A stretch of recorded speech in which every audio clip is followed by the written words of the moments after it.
She only meant to text her brother, but her fingers were shaking, blood was blurring the screen, and that message landed in the hands of the most dangerous man in the city. 15 minutes later, her apartment door exploded off its hinges, and the man the entire underworld feared walked in. If you want to know what happens next, stay until the end. Hit that like button and drop your city in the comments. I want to see how far this story travels. The first thing Serena Vale noticed when she regained consciousness was the smell. Stale beer soaked into carpet that hadn't been cleaned in months. Cigarette smoke embedded so deep into the walls it had become part of the building's DNA.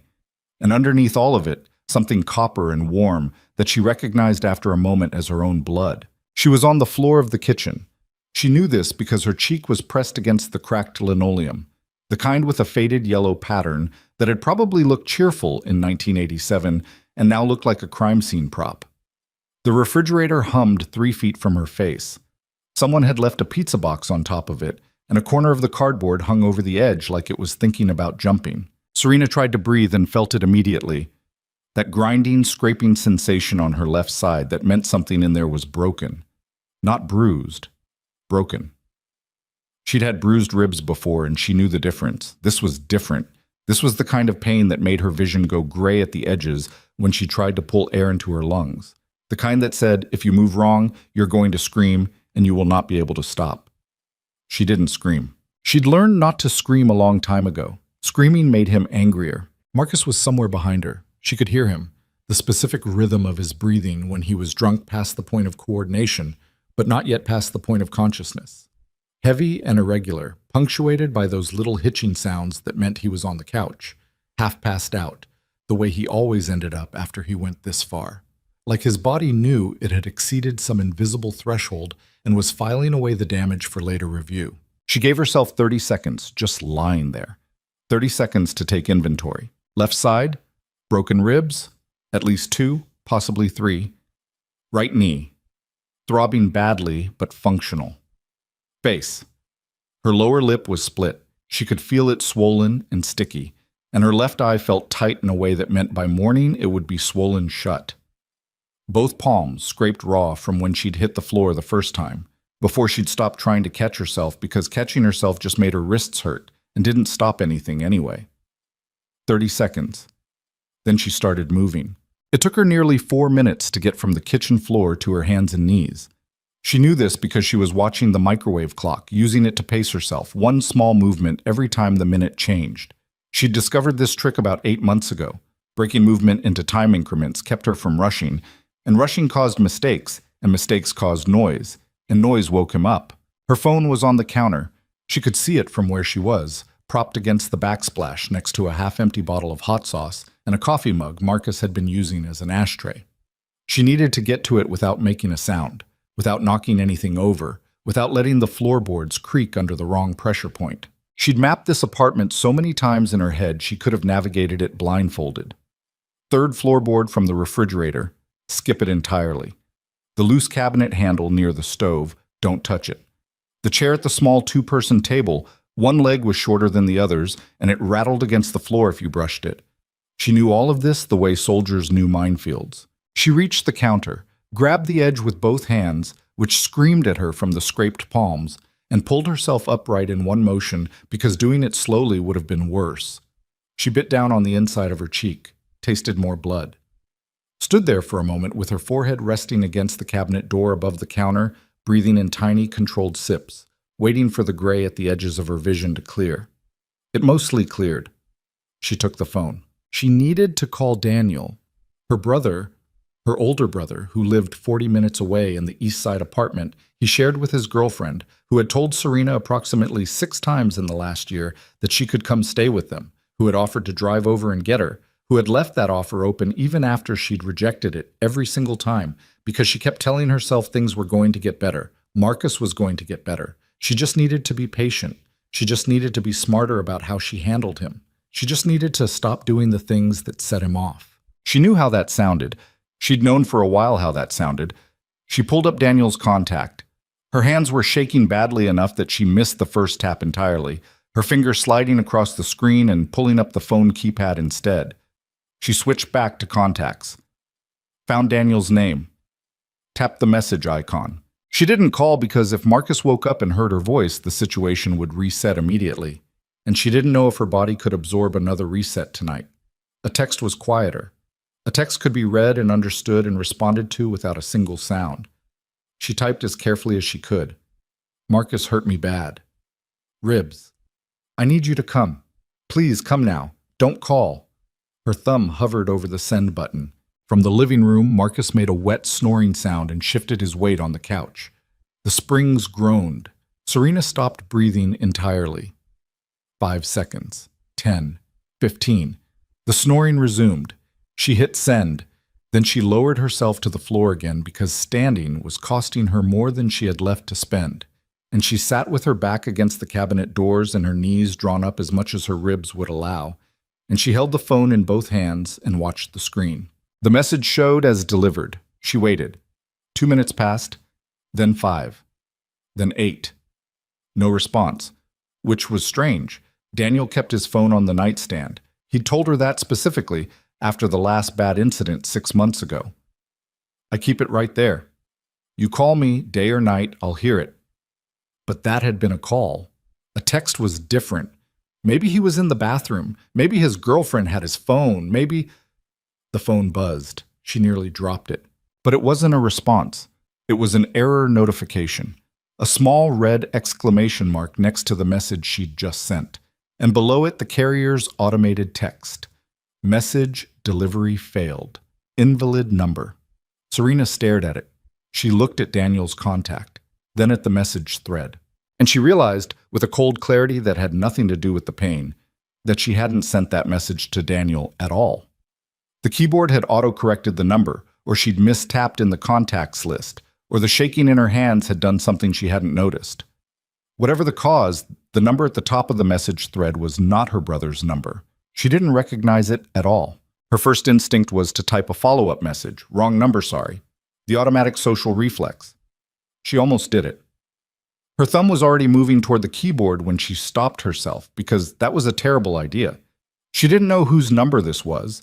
She didn't need to invite a conversation with a stranger at 11:30 at night while she was bleeding on her kitchen floor.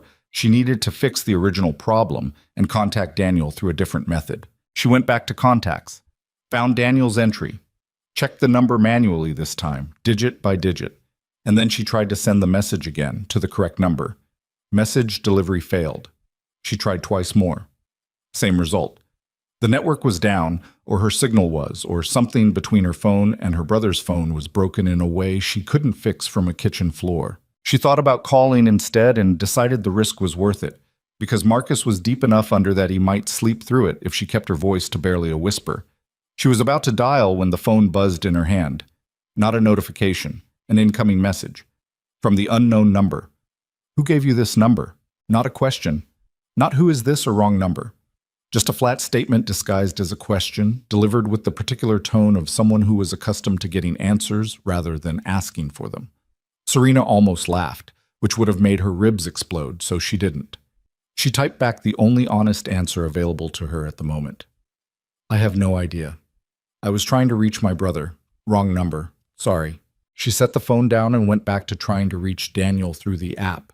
His social media, the backup number he'd given her once that she wasn't sure was still active. She was mid-message when the unknown number responded again. You said someone hurt you. She went still. Right. The message she'd sent before realizing the number was wrong.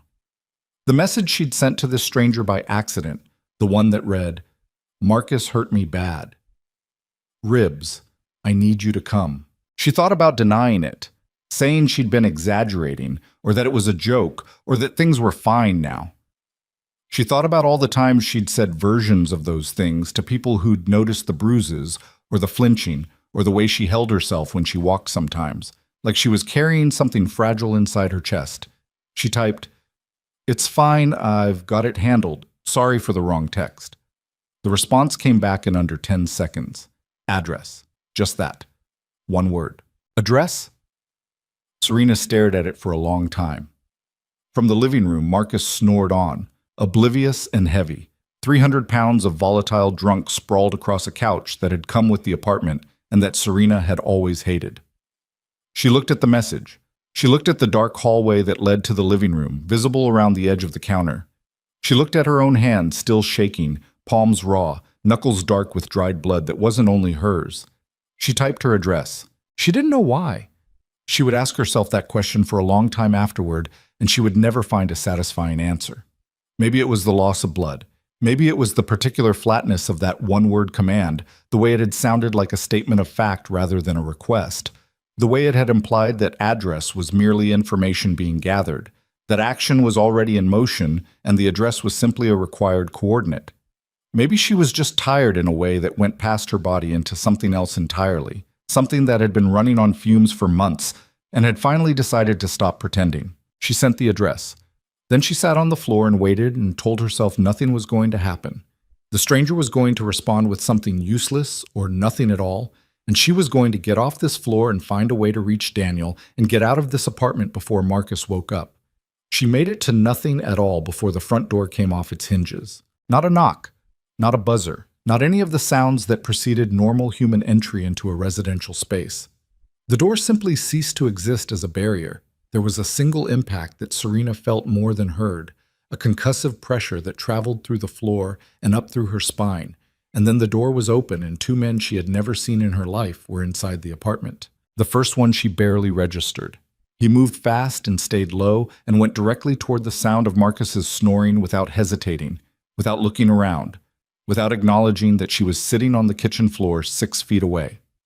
He had the focused, economical movement of someone performing a task they had performed many times. The second one she registered completely. He stood in the doorway, or where the doorway had been, for one moment, and that one moment was enough. Tall, not in a theatrical way, but in the way of someone who had simply grown up with height and wore it without awareness. Dark suit that had cost more than Serena's monthly rent, which under the circumstances was almost funny. Dark hair, slightly disheveled in a way that suggested he'd been in the middle of something else when the message arrived. Sharp features that were attractive in the aggressive, uncomfortable way of things designed to cut. He wasn't holding a weapon. She noticed that. His hands were at his sides, empty, relaxed, and somehow that was more frightening than if he had been pointing something at her. His eyes found her on the floor immediately. They were very dark and very still, and they moved over her. Not in the way men usually looked at her, assessing what they wanted, but in a different way entirely, the way someone looks at the aftermath of something and calculates what it means. He said nothing for a full 5 seconds. Then from the living room there was a sound, something heavy meeting something harder, a truncated shout, and then a very specific silence that Serena recognized as the silence of someone no longer being conscious. The man in the doorway still didn't look away from her. "Can you stand?" he said. It wasn't a question either. She was beginning to understand that this person didn't ask questions. He collected information. "I don't know," she said. Her voice came out rougher than she expected, scraped raw from the inside. He crossed the kitchen in 4 steps, crouched down to her level without any visible hesitation about the floor or the blood on it or any of the other details that would have given a normal person pause, and looked at her with those still dark eyes from a distance of about 2 feet. "Left side," she said, because he was looking at the way she was holding her arm against her ribs. "At least 2 broken. Face," he said. "I know." He reached out and she flinched. She couldn't stop it. It was automatic, her body's most fundamental learned response. And something shifted very briefly in his expression. Not pity, not sympathy, something colder and more precise, like an accountant revising a number upward. He didn't touch her face. He held his hand still for a moment, palm up, an offering rather than a demand, and waited. She looked at his hand, then she took it. He got her off the floor in one smooth motion, taking most of her weight without comment, positioning his arm along her back in a way that carefully avoided her left side. She ended up standing, which was worse in some ways. The pain hit differently vertical, gravity doing things to her ribs that lying down had prevented, and she gripped his arm with both hands until the gray cleared again. "Slow breath," he said. "I know how to breathe," she said. "Then do it." She did. It helped marginally. The other man appeared in the kitchen doorway. He was younger, maybe mid-20s, built wide across the shoulders with a jaw that looked like it had been carved from something industrial. He looked at Serena, then at the man holding her upright, then said in a low voice, "He's out. What do you want to do with him?" The question hung in the air. Serena didn't look at the man beside her. She looked at the wall. She could feel his stillness more than see it, the particular quality of someone who had already arrived at a conclusion before the conversation began. "Not here," the man said. To her, "Not the other one." "Can you walk to the elevator?" She thought about it honestly. "Maybe?" "Then let's find out." His name, she learned an hour later, sitting in the back of a car with tinted windows that was moving through streets she didn't recognize at a speed that suggested traffic laws were considered suggestions, was Damien Voss. The younger man's name was Ronan Cade, and he drove with the precise, unhurried efficiency of someone who had been doing it professionally for years, adjusting the route 3 times in ways that seemed random to her, but clearly weren't. Damien had said very little during the ride. He sat next to her, not touching her, maintaining exactly the right amount of distance for someone who was monitoring her condition without hovering over it. He'd produced a first aid kit from somewhere under the seat, a serious one, not the gas station variety, and had offered it to her without suggesting she use it, which she'd appreciated, because she'd been dealing with her own injuries for long enough to know what needed immediate attention and what could wait. She'd cleaned the cuts, wrapped the knee, done nothing about the ribs because there was nothing to do about ribs except breathe carefully and hate your life. "Where are we going?" she said, not her first time asking. "Somewhere safe," he said, not his first time answering with that. "That's not an answer. It's the only one you need right now." She wanted to argue with that and couldn't quite muster the energy, so she turned and looked out the window instead. The city slid past. She'd lived here her whole life, and she'd never seen these streets from this angle, from inside a car like this, at this hour. Everything looked different from the right elevation and the right distance. Everything looked like it could be something else entirely. "Marcus?" she said. Damien didn't answer immediately. "Is he—" She stopped, restarted. "What happened to him?" "He's being handled. I need to know if he's alive," Damien said. And there was something in the inflection of that sentence, a very specific weight on the word alive, that told her a considerable amount about the nature of the handling involved. She sat with that for a moment. "He'll come after me," she said. "When he wakes up, he won't." 2 words, the same tone as everything else he said.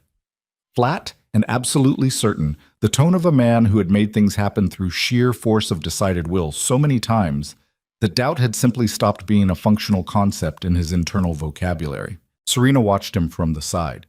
He was looking forward, posture straight, hands resting on his thighs. The city light moved across his face in fragments. A second of brightness, then shadow, then brightness again. And she had the unsettling sensation that she was reading someone in a language she didn't fully speak, catching 1 word in 5 and missing the rest entirely. "I don't know you," she said. "No." "I don't know why you came." He turned and looked at her then, just briefly. "Because you sent a message saying you needed help." "You don't know me either." "No," he said again. "So why—" "Get some rest," he said. "We're 20 minutes out." She didn't get some rest. She kept her eyes open and watched the city and tried to assemble what she knew into something that made sense. A message sent to the wrong number. A man who had arrived with backup in under 15 minutes, which meant he'd been close, which meant he operated in this part of the city regularly, which told her something. A man in a suit like that, with a car like this, with an enforcer named Ronan, who moved through the aftermath of violence the way most people move through a grocery store. The particular way he'd said he's being handled. She knew, in the broad strokes, what kind of man this was. She wasn't sure yet whether that should terrify her more than the situation she'd just left. The car stopped at a building she recognized from the skyline, one of those towers near the financial district that were visible from most of the city on clear days, the kind of building that existed in a different economic atmosphere than anything she'd ever been inside. Ronan pulled into an underground garage, and they took a private elevator that required a key card that Damien produced from inside his jacket. The penthouse was this kind of space that Serena associated with magazine spreads and movie sets. Floor-to-ceiling windows on 3 sides, the city spread below like a circuit board lit up and humming. Furniture that was minimal and precise and clearly expensive without being showy about it. A kitchen that was probably better equipped than most restaurants she'd been to, though she doubted it got much use. It was also, she noticed, completely impersonal. No photographs, no clutter, nothing on the counters that suggested someone lived here rather than passed through. "Bathroom's through there," Damien said, gesturing toward a hallway. "Second door on the right. There are clothes in the closet. Not yours, but they'll fit better than what you have on. Someone will bring food. I'm not hungry. Eat anyway. You lost blood." She looked at him. He was standing near the windows, hands in his pockets, looking out at the city. Not at her. Already on to the next thing in his mind, whatever that was. "Why are you doing this?" she said. He didn't answer for a long moment. When he didn't turn around. "The man you were living with," he said.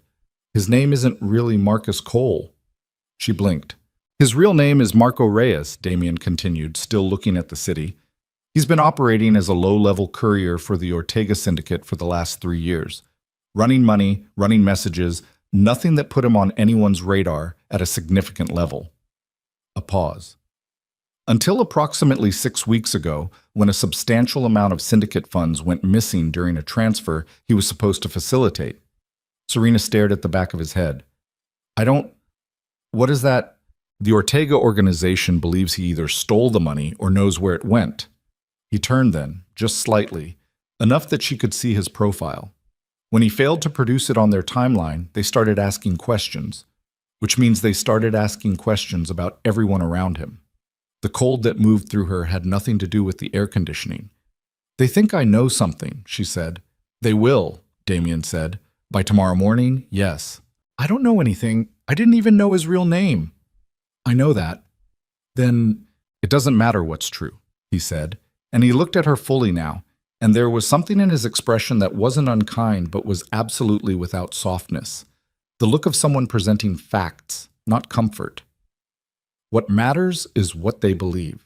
And they will believe that a woman who lived with Marco Reyes for 8 months and shared his apartment and presumably had access to his communications is a lead worth following." She sat down on the arm of the nearest couch because her legs were no longer entirely reliable. "How long have you known about him?" she said.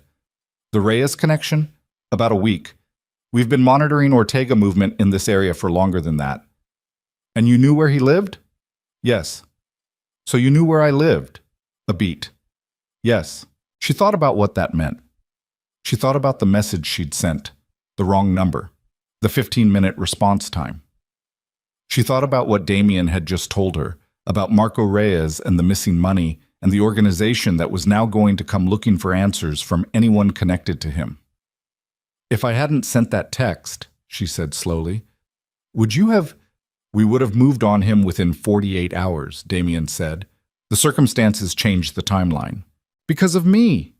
He didn't answer that, which was an answer. She sat with it all settling around her, the weight of it, the particular shape of what had just happened to her life. She'd walked into this apartment, been brought into this apartment, as the accidental recipient of a stranger's intervention. She was leaving behind a broken door and a man who'd been calling himself Marcus Cole, and apparently a connection to a criminal organization that now had reasons to consider her a loose end. "I want to call my brother," she said. "Not yet." "He'll be worried." "If you call him, they may track it. I need 24 hours before you make any outside contact." "You need," she repeated. He held her gaze steadily. "If you want to stay ahead of the people who are going to come looking for you, yes. I need 24 hours. Serena looked at him for a long time. She looked at the city behind him, the lights, the dark spaces between the lights. She thought about Daniel waiting for a text back that hadn't come, probably asleep by now, not yet worried. She thought about the apartment floor, the microwave clock, the inventory of damage she'd taken before she'd started moving. She thought about the way Damien had held out his hand palm up and waited. 24 hours, she said. Yes. And then I can leave. He looked at her with those still dark eyes and said, that depends on what the next 24 hours look like. She didn't like that answer. But she was 26 years old and she'd been living with a man she didn't actually know for 8 months. And she'd learned, somewhere along the way, to recognize the difference between a lie designed to make her feel better and the truth designed to prepare her for what was coming. Damien Voss, she was beginning to understand, dealt exclusively in the second kind. She went to find the bathroom. She cleaned herself up properly, which took longer than she wanted it to and hurt more than she could have anticipated. She found the clothes in the closet, plain, dark, her size in a way that felt slightly too precise. And she changed into them and folded her ruined shirt into a small rectangle the way her mother had taught her and left it on the shelf. She stood in front of the bathroom mirror for a long time. The woman looking back at her had a split lip, a swelling eye, scrape marks across both cheekbones, and the hollow, slightly dissociated look of someone whose nervous system was still catching up with the last 2 hours. She was 26, but she looked older than that tonight. She looked like someone who'd been through something and come out the other side and hadn't yet decided what to do with the fact of having come out. She turned off the light. She came back out to find Damien still at the windows, phone to his ear, speaking in a voice too low to hear across the room. Ronan was gone. There was food on the kitchen counter, something warm, something that smelled like actual cooking rather than delivery, which raised questions she didn't have the bandwidth to pursue. She sat at the kitchen counter and ate because he was right. She had lost blood, and her body was going to need something to work with. She ate mechanically and without pleasure and watched Damien at the window. His reflection doubled in the glass, the city behind him. He ended the call, stood there for a moment. Then he said, without turning around, "You should sleep." "I won't." "Try anyway." She looked at the city. She thought about Marco, waking up somewhere, in whatever condition Damien's people had left him in, and realizing she was gone. She thought about the Ortega Syndicate, a name she'd never heard before tonight, and what it meant that they were now aware of her existence. She thought about 24 hours. "Tell me one thing," she said. He turned. "Are you going to keep me here against my will?" He looked at her for a long moment. "No," he said. "You'd let me walk out that door right now?" "Yes. Even knowing what you just told me about the cartel." "You're not my prisoner," he said. "You're not my responsibility either, not technically. You sent a message to the wrong number and I made a choice. That's the full extent of what exists between us. If you want to leave, there's the elevator." She looked at the elevator. She looked at him. "But you think I'd be dead within a week," she said. Something moved across his face, very briefly. "I think the probability is high," he said. "Yes?" Serena turned back to the counter, looked at the food she'd been eating, thought about the kind of calculation involved in choosing between a danger she understood and a danger she didn't, between the devil she'd known and the one she'd dialed by accident. She finished eating. She found the bedroom, the one that was clearly meant for guests, blank and clean and impersonal in the same way as the rest of the apartment, and she lay down on top of the covers fully dressed and stared at the ceiling. Her ribs ground together every time she breathed. She breathed anyway. Somewhere in the apartment, she could hear Damien on the phone again, his voice a low frequency she couldn't decode from this distance, talking about things she didn't have context for yet. She listened to the tone of it, flat, certain, deliberate, and she thought about what he'd said. "You're not my responsibility. Not technically. Not technically." She was still thinking about those two words when she heard it, a sound from somewhere outside, below, the particular quality of a disturbance at street level that traveled up through 40 floors of steel and glass and reached her as something barely audible, something she might have dismissed as traffic or wind, except that Damien's voice stopped mid-sentence. Complete silence. Then his footsteps, quick and deliberate, moving toward the windows. Then, "Ronan," into the phone, sharp. "We have a problem." Serena sat up in the dark. Whatever 24 hours was supposed to give them, it was already gone. Serena was off the bed before she fully understood why. It was the silence that did it. Not the sound from outside, not even Damien's voice cutting off mid-sentence, but the specific quality of the silence that followed. The kind that had a shape to it, a pressure, the kind she'd learned to read in a different context entirely. The silence before Marcus's hand moved. The silence that meant something had already been decided, and the only variable left was how bad it was going to be. She was in the hallway before she'd made a conscious decision to move. Damien was at the far window, phone pressed hard against his ear, and he'd gone very still in a way that was different from his usual stillness. His usual stillness was controlled. This was the stillness of someone processing incoming information and not liking the shape of it at all. Ronan's voice was audible from the phone, tinny and compressed, saying something clipped and fast that Serena couldn't make out. How many? Damien said. A beat. How many, Ronan? She could hear Ronan's answer from where she was standing. 3 words. She didn't catch all 3, but she caught the last one, which was minimum, and she caught the number that preceded it, which was 4. Damien turned from the window. He saw her in the hallway, and something moved behind his eyes. Not surprise exactly, more like a rapid recalibration, the mental equivalent of redrawing a map on the fly. Get dressed, he said. Shoes on. Leave everything else. I am dressed. He looked at her, registered the clothes, the bare feet. Shoes. I don't have shoes. Mine are back at... He was already moving toward the hallway closet, pulling it open, scanning the interior with the focused efficiency of someone who knew exactly what was in there and was finding the fastest path to the relevant items. He pulled out a pair of boots, women's, dark, roughly her size, and set them on the floor in front of her without breaking stride.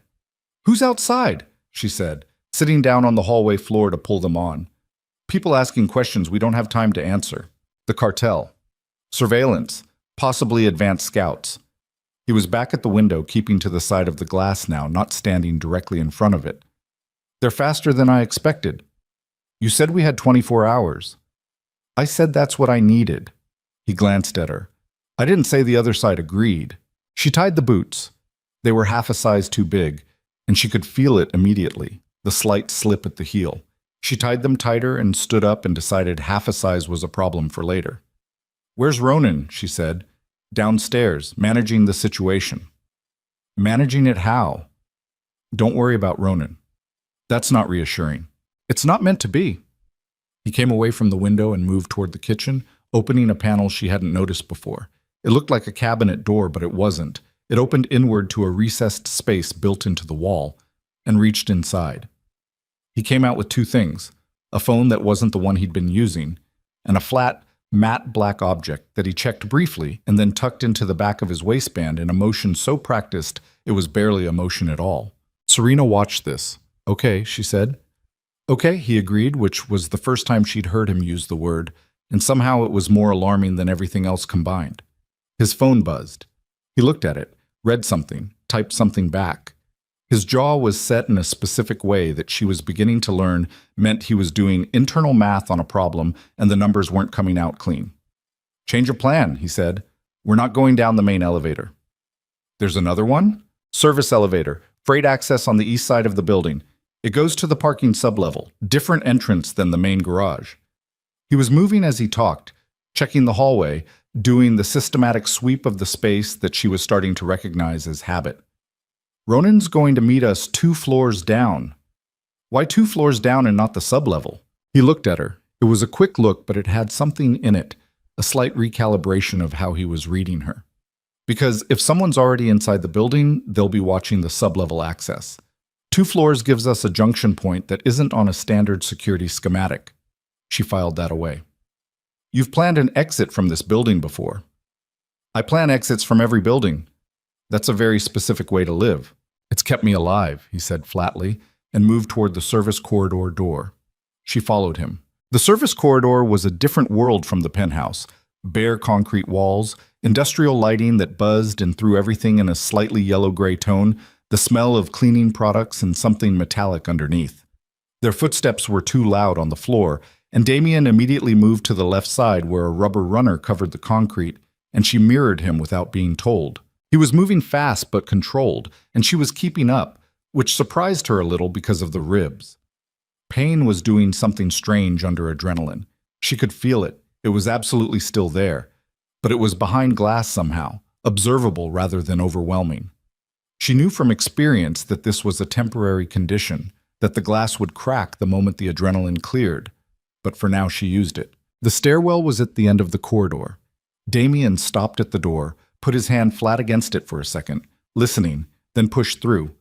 They went down 2 flights and stopped at a landing with a metal door marked with a floor number and an emergency exit symbol.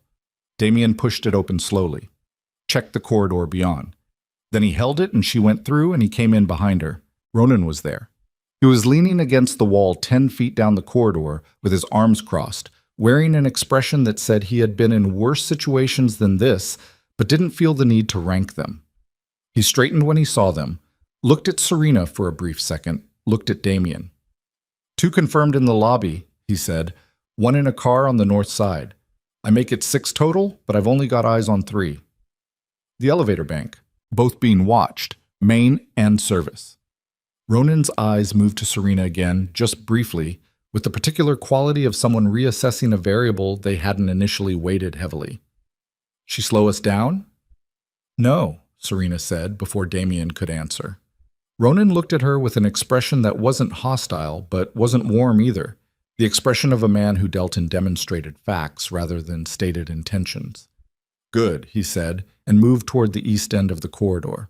They went through a utility area, water heaters, electrical panels, junction boxes, and out through a door that required Ronan's keycard and opened into a concrete ramp that sloped down into the parking sublevel from an angle that came in behind where the main access would be watched. The car was there, different from the one they'd arrived in, older, less distinctive, the kind of vehicle that existed in the middle of every traffic camera's blind statistical zone. Ronan got behind the wheel, and Damien got in the passenger seat, and Serena got into the back, and they were moving before the door had fully closed. No one spoke for the first 3 minutes. Ronan drove them out through an exit that came up on a side street rather than the main avenue, and then they were in traffic, and Serena watched the tower they'd just evacuated recede in the rear window and tried to organize her thoughts into something workable. She was not succeeding entirely. "Where are we going this time?" she said. "Safe house," Damien said. "East side." "East side." Daniel was on the east side. "How long?" she said. 40 minutes. She looked at the back of Damien's head. He was on the phone again, the new one, speaking quietly and quickly, in a cadence that suggested he was issuing instructions to multiple parties simultaneously, managing something larger than just the two of them in a car. She leaned forward. "I need to tell my brother I'm alive." "Not yet." "It's been hours. He's gonna—" "If he doesn't know you're missing, he doesn't look for you," Damien said, not turning around. "If he doesn't look for you, he doesn't lead anyone to you. It's cleaner." "Cleaner," she repeated. The word felt wrong in her mouth, too technical for what she was describing. "He's my brother, and right now that makes him a liability. For both of you." He said it without particular cruelty, which somehow made it worse. Just a fact being laid out, a variable being identified and categorized. 24 hours. I meant it. You said 24 hours back at the penthouse. The timeline's already moved." He turned then, slightly, just enough to look at her over his shoulder. "Yes," he said. "It has." The acknowledgement surprised her. She'd expected a deflection, a redirection, another flat declaration. Not yes. Not the straightforward admission that the situation had already exceeded what he'd projected. "So the 24 hours is fluid," she said. "All timelines are fluid." "That's not a plan. That's an improvisation." "Those two things aren't mutually exclusive," he said, and turned back to the front. Ronan made a sound that might have been the very beginning of a laugh, quickly compressed. Serena looked at him in the rearview mirror.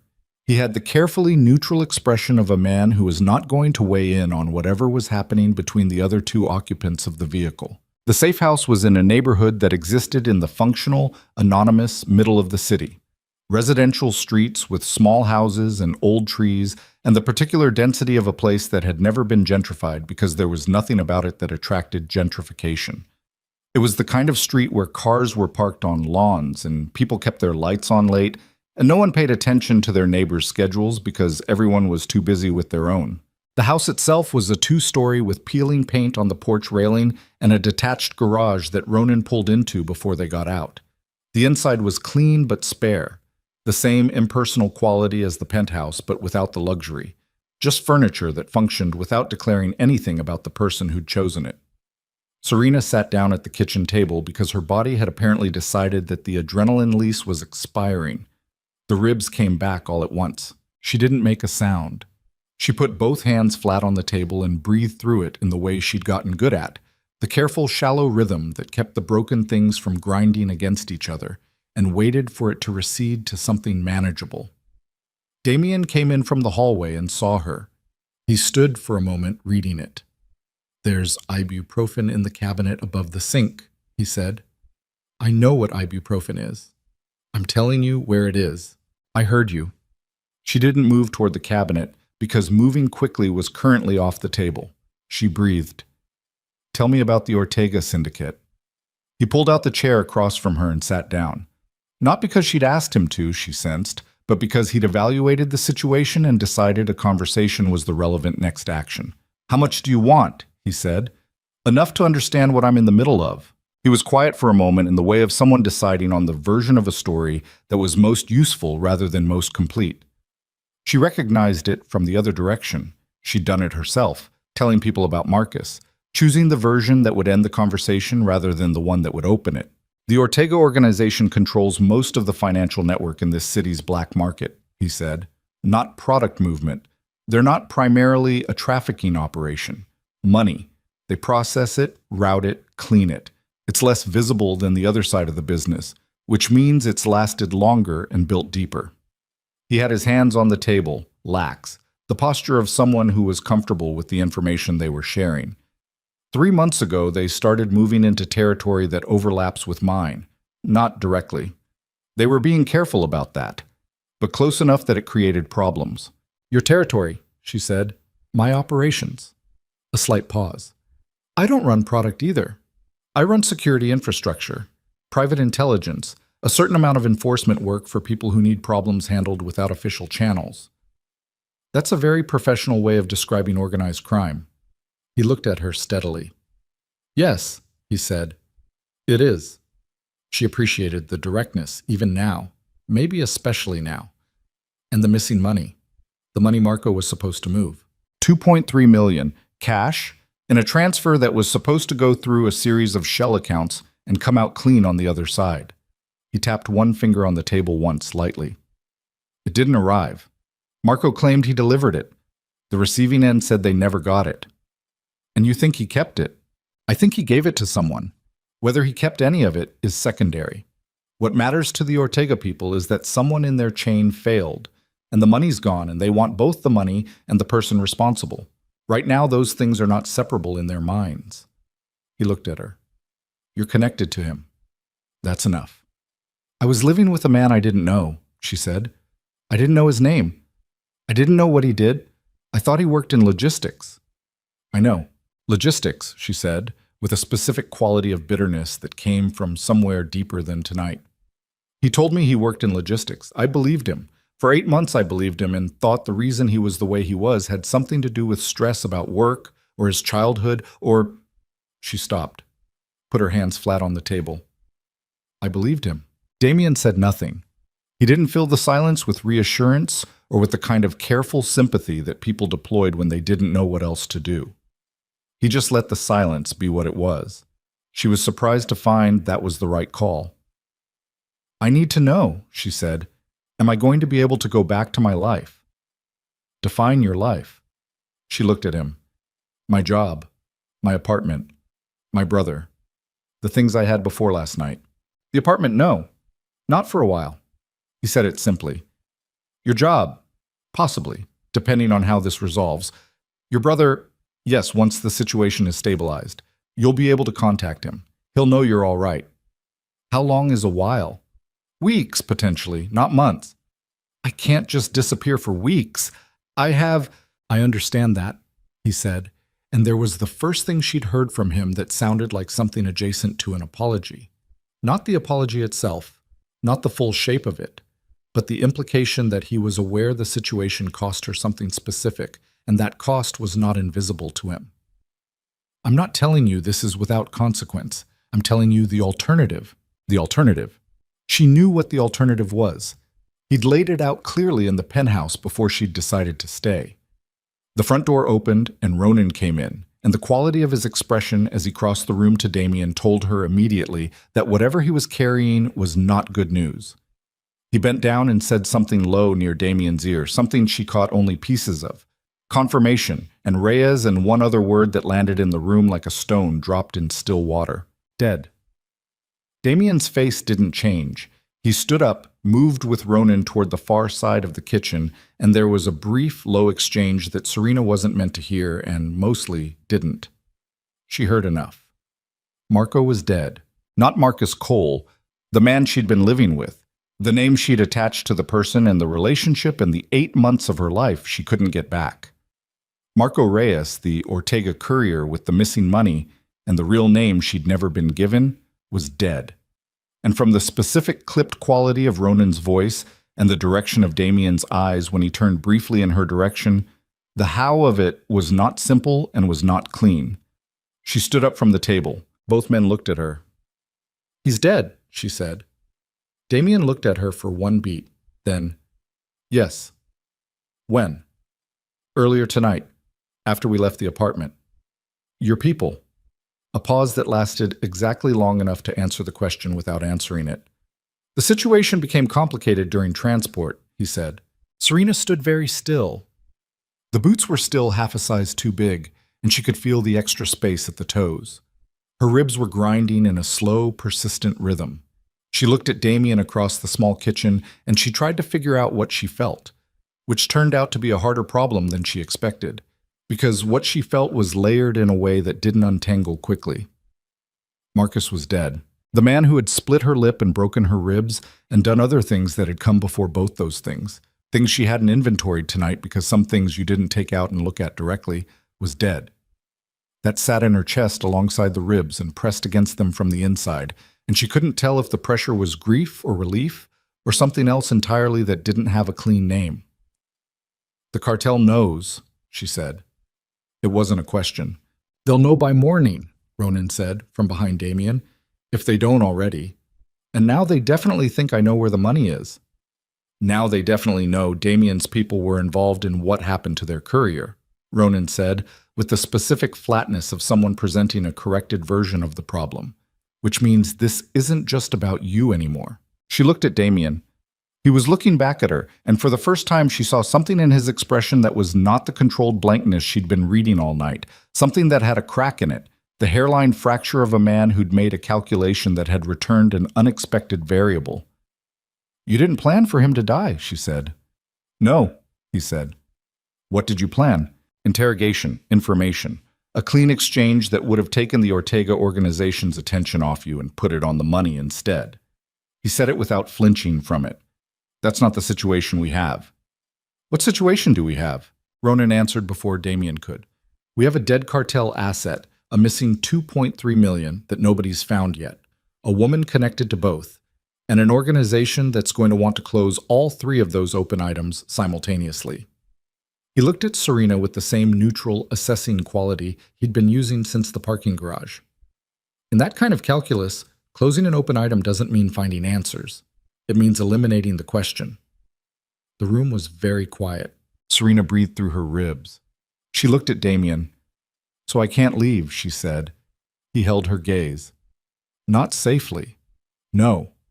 "You said earlier." "I said you weren't my prisoner." His voice was even. "You're not. The door isn't locked. But the situation has changed since I said that, and you know it has." She did know. She'd known the moment she heard the word dead and understood what it connected to and what it meant for the geometry of everything around it. She turned and walked to the kitchen window. Outside, the street was dark and ordinary. A car parked on the opposite side, a light on in a second-floor window of the house across the way, a cat sitting on a porch railing.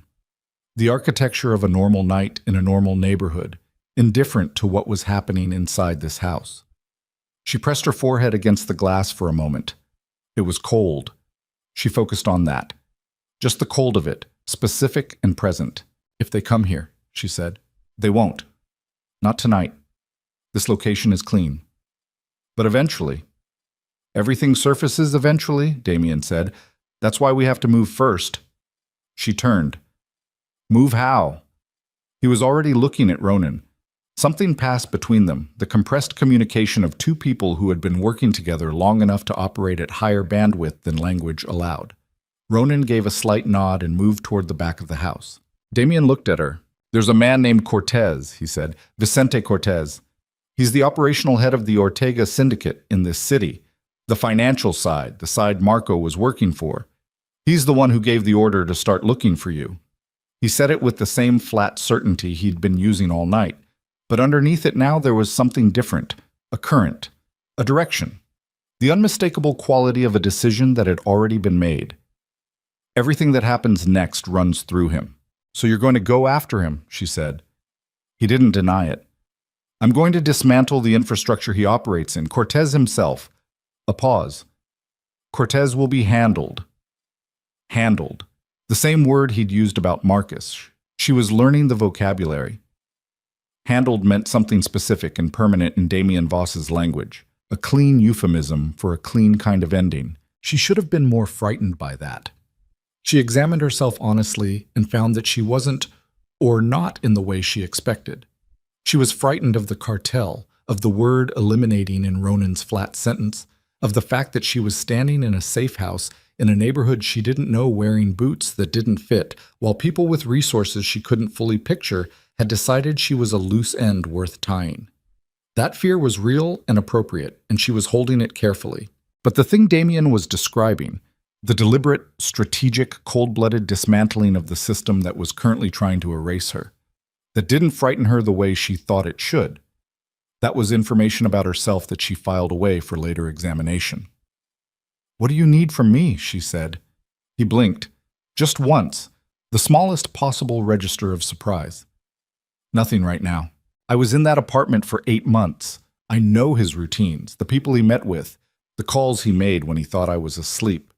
She looked at Damien steadily. "I didn't know what it meant, but I remember it. I remember everything." He was quiet for a moment, looking at her with that precise, recalibrating attention. "All right," he said. "I'm not just a liability," she said. "I know things." "All right," he said again, and this time it sounded less like a placeholder and more like an actual answer.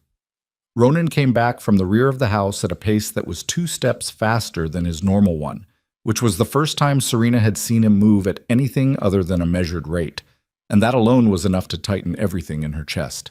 He looked at Damien. "We've got a problem." "Define it." "The East Side location, the secondary address, the one I used for the transport vehicle." Ronan's jaw was set hard. "Someone's been watching it, not Ortega." Damien went very still. "Then who?" "I don't know yet." Ronan's eyes moved to Serena briefly, then back. "But whoever it is, they know the vehicle, which means they know we're in this grid." He paused, and the pause had weight in it, the specific weight of information being delivered carefully because the person delivering it understood what it meant. "And Damien, they're not moving like Ortega people. They're moving like they've done this before," Ronan said, "like they know exactly which doors to watch." The sentence landed in the kitchen and nobody moved for a full 3 seconds. Damien's face had gone somewhere else entirely. Not blank, but concentrated in a way that was almost physical, like watching someone compress a large amount of force into a very small space. He turned toward the window, then back. His hand came up and pressed flat against the counter edge, and Serena watched his knuckles go briefly white before he released the pressure. "Inside information," he said. Ronan didn't answer, which was an answer. "Who knew about the East Side location?" Damien said. "You, me, Hatch." A pause with mass to it. "And whoever Hatch talked to." The name meant nothing to Serena, but the way Damien received it, the specific stillness that overtook him, the quality of a man absorbing a blow he had not seen coming but was refusing to show on his face, told her it meant a great deal to him. "Where is he now?" Damien said. "That's the problem," Ronan said. "He's not answering." The silence that followed that was a different kind of silence than anything else in the night so far. Everything before had been the silence of urgency, of movement paused before the next movement. This was the silence of something breaking, a load-bearing thing, the kind whose absence changes the architecture of everything around it. Damien pushed off the counter. "We need to move. Right now." They went out the back. Ronan led them through a small yard, dead grass, a chain-link fence with a gate that he lifted rather than unlatched because the latch was rusted shut, and into the alley that ran behind the row of houses. A second car was parked 50 feet down the alley. Not their car, a different one, an older sedan the color of concrete. Ronan had the keys already out. Serena got in the back again.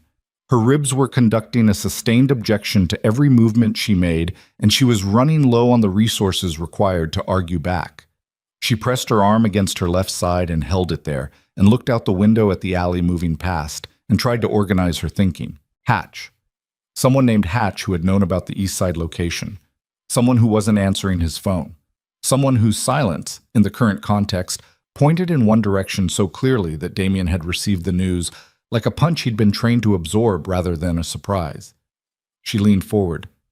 "Who is Hatch?" Damien was looking at his phone. He didn't look up. "Someone who works for me." "Worked," Ronan said from the front, and the past tense had a specific weight. "We don't know that yet," Damien said. "We know enough. We know the location was burned. We don't know how or by who specifically, or whether—" "Damien." Ronan's voice was flat and careful, in the way of someone choosing not to have an argument they'd already had internally and resolved. "We know." Damien looked up from the phone. He looked at the back of Ronan's head for a long moment, and Serena watched his face in the partial dark of the moving car, the shadows moving across it, the city light breaking through in fragments. And she saw the moment he arrived at what Ronan had already arrived at.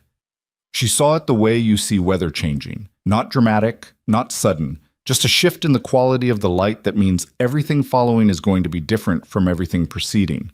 He went back to his phone. "I need to make a call," he said. "Alone." Ronan glanced in the mirror.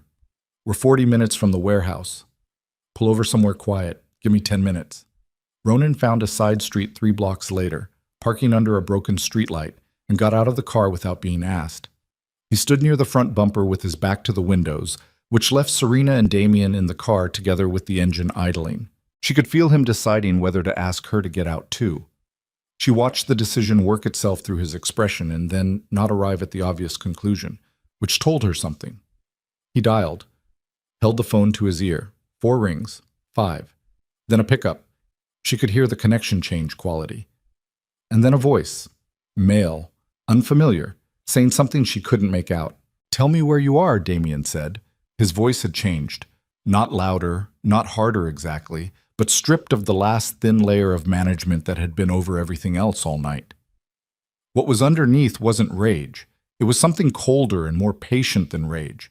The voice of a man who intended to have the conversation he was having and was going to have it at whatever length was required. "Don't do that. Don't give me that. I need you to tell me where you are right now." A pause. Hatch. The name, flat and deliberate. "I have people watching an East Side location that 3 people knew about. You are one of those 3 people. The other 2 are in this car with me. So I need you to explain to me, in whatever detail feels relevant to you, how a location that 3 people knew about has surveillance on it that does not belong to the Ortega organization." Another pause. Longer. Serena watched Damien's hand tighten on the phone until the case creaked. "Say that again," he said. She couldn't hear what was being said on the other end. She could only read the effect of it on Damien's face, and what she read was bad, not the surface bad of a setback or a complication, but the deeper bad of information that was restructuring the ground under everything else. "How long?" he said. Then, "How long, Hatch?" Then the silence of someone listening, the specific held stillness of a man receiving news he cannot interrupt, even though every instinct is telling him to interrupt it. "No, stop talking and listen to me." His voice dropped slightly. "You are going to stay exactly where you are. You are not going to make any other calls. You are not going to move, and you are going to wait for me. Do you understand what I'm telling you? Say yes." A beat. "Say yes." Whatever was said made Damien close his eyes for exactly 2 seconds. Then he ended the call and sat in the back seat of a concrete-colored sedan on a broken-lit side street and didn't speak. Serena waited. She was getting better at knowing when to wait. "The people watching the East Side location," he said finally, "they're not Ortega." Ronan said that. "They're not cartel at all." He was looking straight ahead through the windshield at the back of Ronan's jacket. "They're federal." The word sat between them. "Federal," she said. As in, law enforcement. He said it cleanly, without visible emotion, which was its own kind of emotion. "A task force that has been building a case for approximately 14 months. Against me, primarily, with the Ortega organization as a secondary target." A pause. Hatch has been their source inside my operation for the last 6 of those months. Serena sat with that for a moment. Then, he was feeding them information, locations, movement patterns, personnel details. The muscle in his jaw moved. He gave them the East Side address. They were there to observe the vehicle connected to Marco Reyes, which connects to the transport, which connects to the death. He stopped. Which connects to me. So you have a cartel trying to kill me, she said slowly, and a federal investigation trying to build a case that now includes a murder. A death during a criminal operation, he said, which amounts to the same thing in terms of exposure, yes. And the man who told the federal side where to look is sitting in an apartment 4 miles from here waiting for me to arrive. His voice was very even.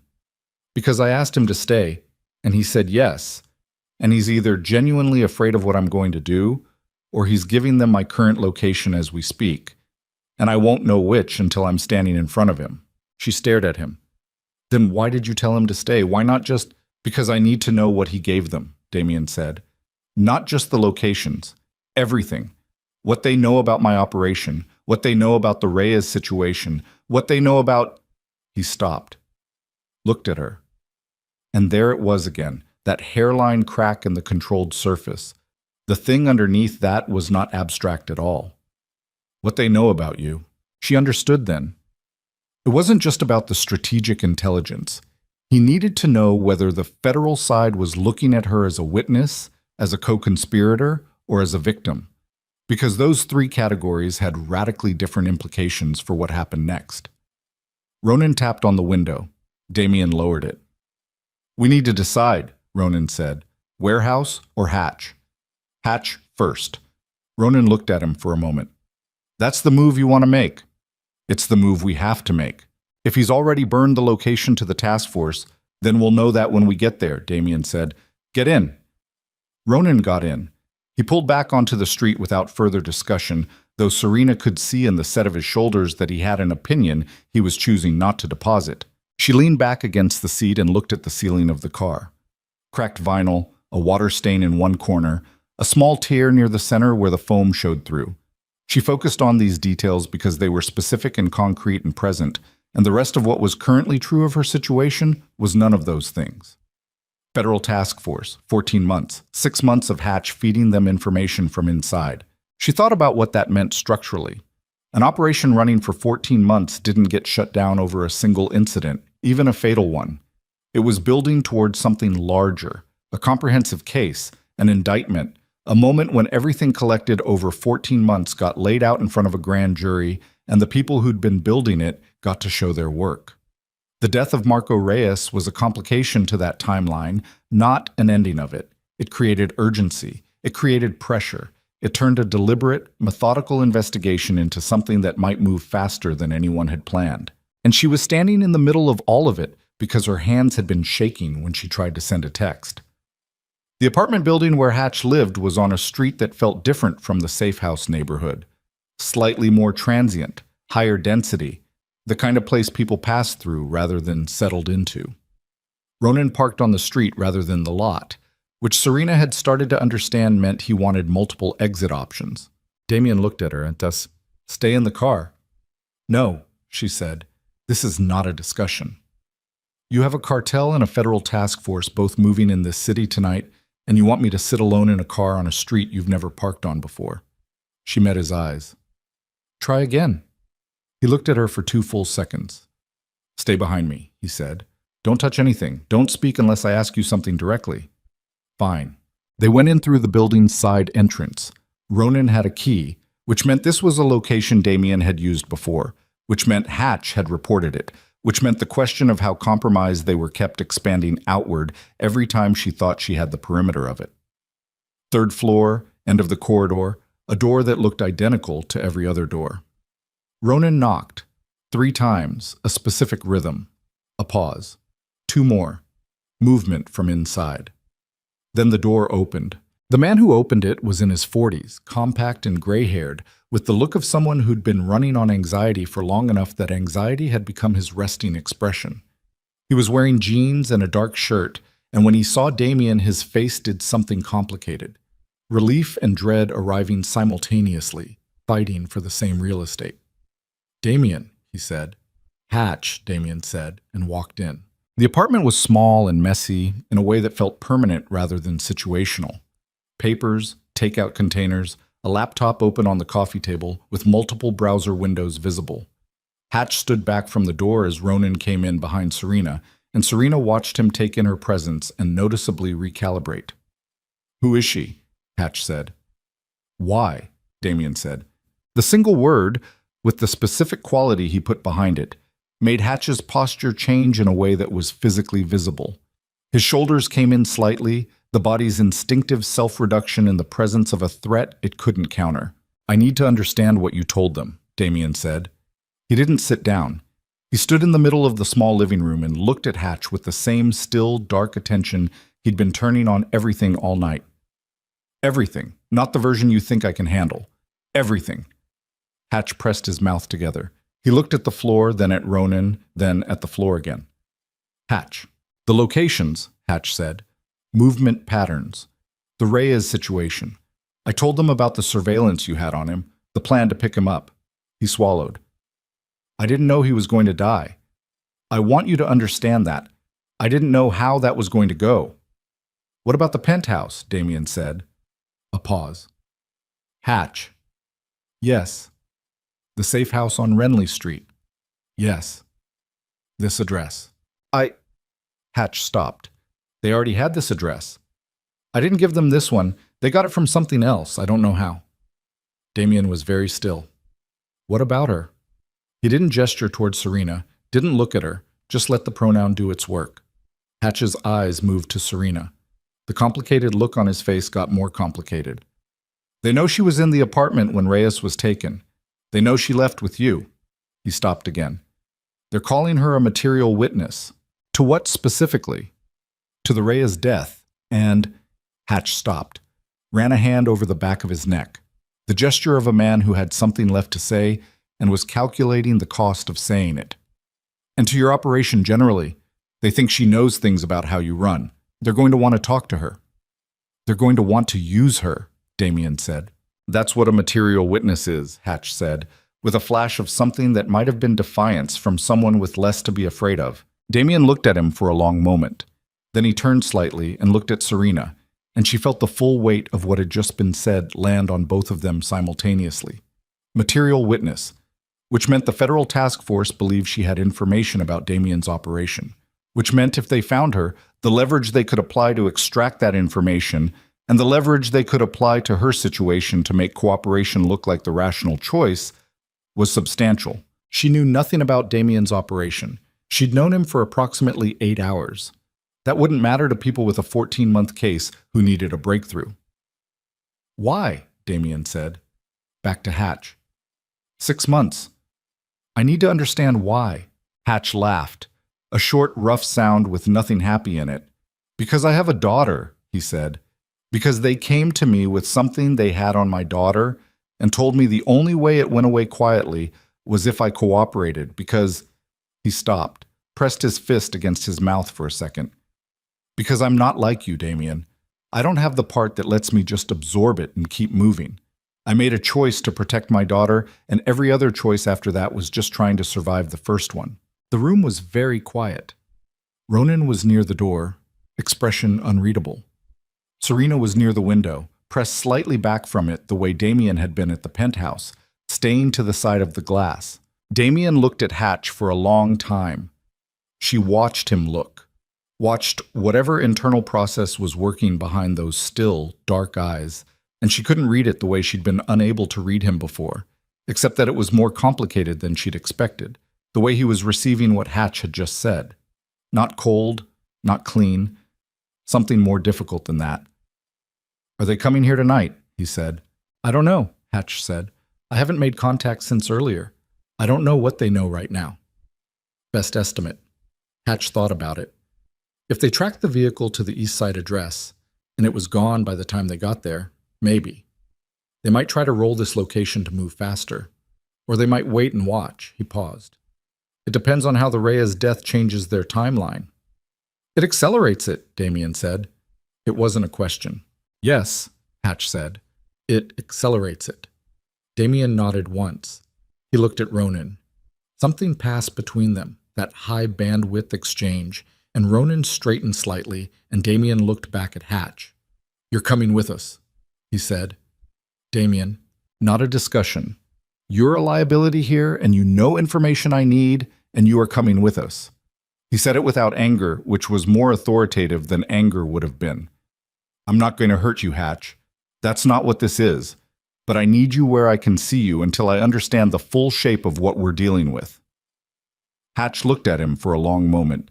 Then he closed the laptop on the coffee table and reached for his jacket off the back of the couch. They were almost to the door when Serena said, "Wait." Everyone looked at her. She was looking at the laptop, at the browser windows visible through the half-closed lid. One of them. She'd registered it peripherally when she first came in and hadn't focused on it, and now it was suddenly the only thing in the room she could see. She crossed to the coffee table and opened the laptop. "What are you doing?" Ronan said. She didn't answer. She was looking at the screen. A browser window with what appeared to be a secure message interface.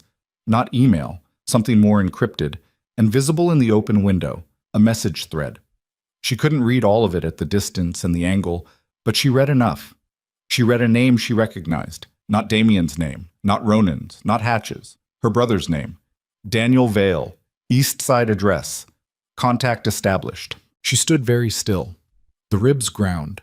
Her hands, both of them, had gone very cold in a way that had nothing to do with the temperature of the room. "Hatch," she said. Her voice came out remarkably level, which surprised her. "Why is my brother's name in this thread?" The silence in the room changed quality immediately. She heard it without looking away from the screen. Ronan's weight shifting, Damien going completely still behind her, Hatch making a sound that was barely a sound, more a breath that had started toward being a word and then stopped. She turned and looked at Hatch. His face told her everything before he said a single word. The relief and dread combination she'd read when he first opened the door, she understood it now. The relief hadn't been about Damien arriving. The relief had been about something else, something that came before Damien, a variable that was already in play before any of them had knocked on his door tonight. "They found him through the carrier records," Hatch said. "The text message you sent. The wrong number. They traced the originating number and the intended recipient. Your brother was the intended recipient, which made him—" "They went to him," she said. "This afternoon," Hatch said, "before any of this. Before the penthouse, before—" He stopped. "They told him you were in danger. They told him the man you were living with was connected to a criminal operation and that you had been taken by—" Another stop. He looked at Damien briefly. "They told him you had been taken." The cold in her hands had moved into her chest. "He thinks I was kidnapped," she said. "They needed him to cooperate," Hatch said, and now there was something in his voice that sounded like genuine shame, which was almost worse than if there'd been nothing.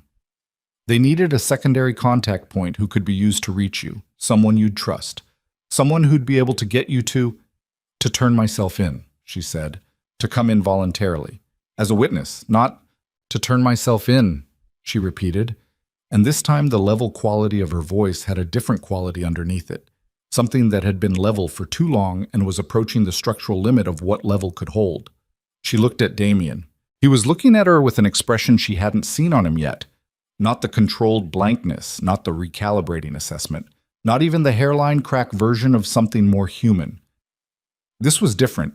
This was the expression of a man who understood, completely and without flinching, what the information she'd just read meant for both of them. They had her brother. Not physically, not yet. But they had reached him, told him a version of events that would make him want to find her, that would make him a willing participant in getting the task force access to her.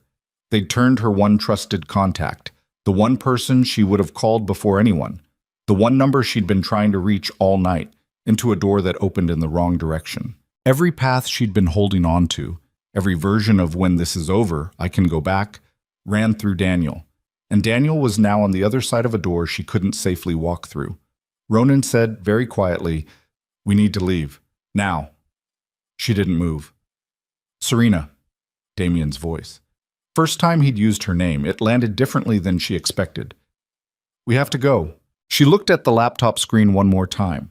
Her brother's name, his address, the neat transactional language of people who had turned him into a resource without his full understanding of what they were doing. She closed the laptop. She walked to the door.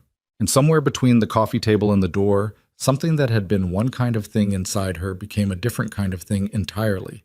Not harder exactly, but changed in the way that things change when the last version of a plan has been eliminated, and what remains isn't hope or fear, but something that doesn't have a name yet, but functions like resolve. She got in the car and didn't look back at the building. Ronan drove. Hatch was in the front passenger seat, which put him where Ronan could see him without turning around, which Serena understood was not accidental.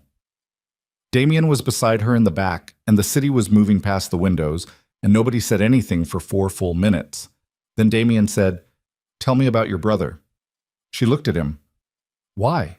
Because they chose him specifically. That means they assessed him and decided he was usable. I need to understand what they based that on. She looked at the window.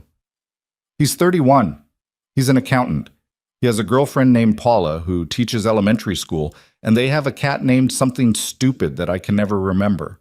She paused. He's been trying to get me away from Marcus for over a year. He left the offer open every time I said no. Another pause. He's exactly the kind of person who would believe a federal agent telling him his sister was in danger.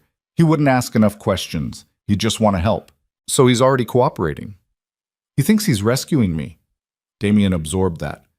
They'll use him to make contact, a call, a message, something that comes from him directly so you recognize the number and pick up. And when I pick up, they're on the line. Or they use the call to triangulate your location. Both, probably both. He looked at her. Don't contact him, not until this is resolved. I know, she said. The words came out flat, and she let them be flat because the alternative was worse. The warehouse was in the industrial district south of the river, a legitimate freight business on paper, the kind that generated enough traffic that additional vehicles coming and going didn't register as unusual. Ronan drove them through a side gate and into the interior loading dock, and they got out into a space that smelled like diesel and cold concrete and the specific industrial neutrality of a place that had been used for a long time for things it wasn't built for. There were 3 other people inside. Serena registered them quickly.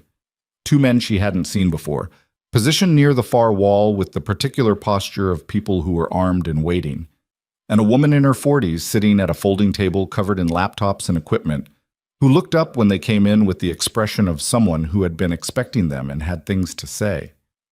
Lena, Damien said. About time, Lena said. She had short, gray-streaked hair and reading glasses pushed up on her forehead, and the brisk, slightly impatient energy of someone whose primary relationship was with information and who found people consistently slower than data. She looked at Serena. This is her. Yes, Damien said. Sit down, Lena said to Serena specifically, with the particular authority of someone who didn't issue requests. Serena sat down, mostly because the ribs were voting strongly in favor of any option that involved sitting. Lena looked at Damien. The task force moved up their timeline. I'm seeing coordination between 3 field teams in the last 2 hours. They're not in observation mode anymore. They're in acquisition mode. They want bodies. She tapped something on the nearest laptop, specifically yours and now hers, and they want Hatch as a controlled asset back in position. Hatch, who had been standing near the wall since they'd come in, made a sound. Lena looked at him briefly. You gave them a lot, she said, without particular judgment, just the factual weight of it. I know what I gave them, Hatch said. Then you know they'll burn you the moment they have what they need from Damien, she said. That's how this works. You understand that? Hatch didn't answer. His jaw was set, and he was looking at a point on the floor, and Serena had the specific, uncomfortable sensation of watching a person understand something they'd understood intellectually for a long time, but had been able to keep at a distance and could no longer. Damien moved to the table. He stood over the laptops and looked at what Lena had pulled up. Maps, communication intercepts, something that looked like a personnel chart. And Serena watched him process it with that same compressed, high-speed quality she'd been observing all night. The speed of someone who had been making decisions under pressure for so long that the mechanism had been refined past what most people could operate at. Cortez, he said. Still in the city, Lena said. He moved locations twice in the last 6 hours. He's not running. He's consolidating, calling in people. She paused. He thinks the Reyes death was deliberate provocation. He's responding to it as a declaration. It wasn't deliberate. I know that. He doesn't. Lena looked at him over the top of her glasses. He's also aware that the task force is active. My read is he's going to try to move on you before they can take the problem off the board himself and then deal with the federal situation as a separate matter. Timeline. Hours, not days. The word landed in the warehouse and Serena felt it physically. A change in pressure, the way the air moves differently before something large happens. Ronan had been quiet since they'd come in. He spoke now from where he was standing near the loading dock door. So, we have the cartel moving to hit us, a federal task force moving to grab us, and our internal security compromised. He said it with the particular flatness of a man who was not catastrophizing, just completing an inventory. What does the move look like? Damien looked at the map on the screen. He looked at it for a long time. We don't wait, he said. Ronan looked at him. Say that clearly. We go at Cortez. Tonight. We don't sit here and let both sides close in. We go at the one we can actually neutralize, and we do it before his consolidation is complete. He straightened up. If Cortez is gone, the Ortega operation loses its operational head. Without him directing it, they fragment. A fragmented organization doesn't mount coordinated strikes. He looked at Ronan. The task force is a problem for after, one problem at a time. Going at Cortez tonight means going at a location he's fortified in the last 6 hours, Ronan said, with whatever headcount he's brought in. Yes, with our people. Yes. Which are, Ronan gestured at the two men near the wall, at Lena, at the space around them. Not many. Enough, Damien said. He said it the way he said most things, without apparent doubt, which Serena was learning didn't mean the doubt wasn't there. It meant he'd already made the decision about whether to let the doubt have a vote, and had decided against it. We go in fast, targeted, surgical. Not a war, a removal. Cortez specifically, cut the head. Serena had been listening to all of this with the slightly external quality of someone processing information that was simultaneously extremely important to them and very far outside their frame of reference. She understood the logic. She understood the structure of what he was proposing. What she didn't understand yet was where she fit in the frame of what came next. What about me? She said. Damien looked at her. You stay here with Lena. That's not what I meant. She held his gaze. I told you earlier. I know things. Marco's routines, the people who came to the apartment. There was one man who came 3 times in the last month, always after midnight, always stayed less than 30 minutes. I never heard his name, but I can describe him and I remember the dates. Lena looked up from the laptop. She looked at Serena with a sharply recalibrated attention. Describe him. Mid-50s. Heavy set, but not soft. The weight was in his chest and shoulders. He had a scar on his left hand between the thumb and forefinger, like a burn. He drove a dark blue SUV, late model, and he always parked half a block down rather than in front. Serena paused. He made Marco nervous. Not the regular nervous. Different. The kind where you pretend you're not nervous and you're not doing a good job of it. Lena was already typing. She pulled up something, scrolled, stopped, turned the laptop toward Damien. Vargas, Damien said. He said the name with a specific quality. Recognition, but not the uncomplicated kind. Rafael Vargas.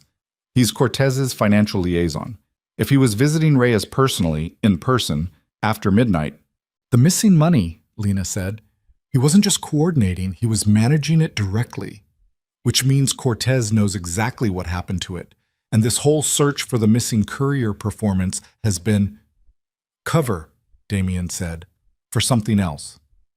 The warehouse went quiet. Serena looked at the faces around her. Damien's face, Lena's face, Ronan turning from the door to look at Damien with an expression that said he was revising something significant. They weren't looking for the money because it's missing, Ronan said slowly. They were looking for anyone who might know where it went, because someone inside their own operation moved it. Vargas, Damien said, and now he needs to make sure anyone who could connect him to Reyes doesn't connect him to Reyes, Damien said. He looked at Serena.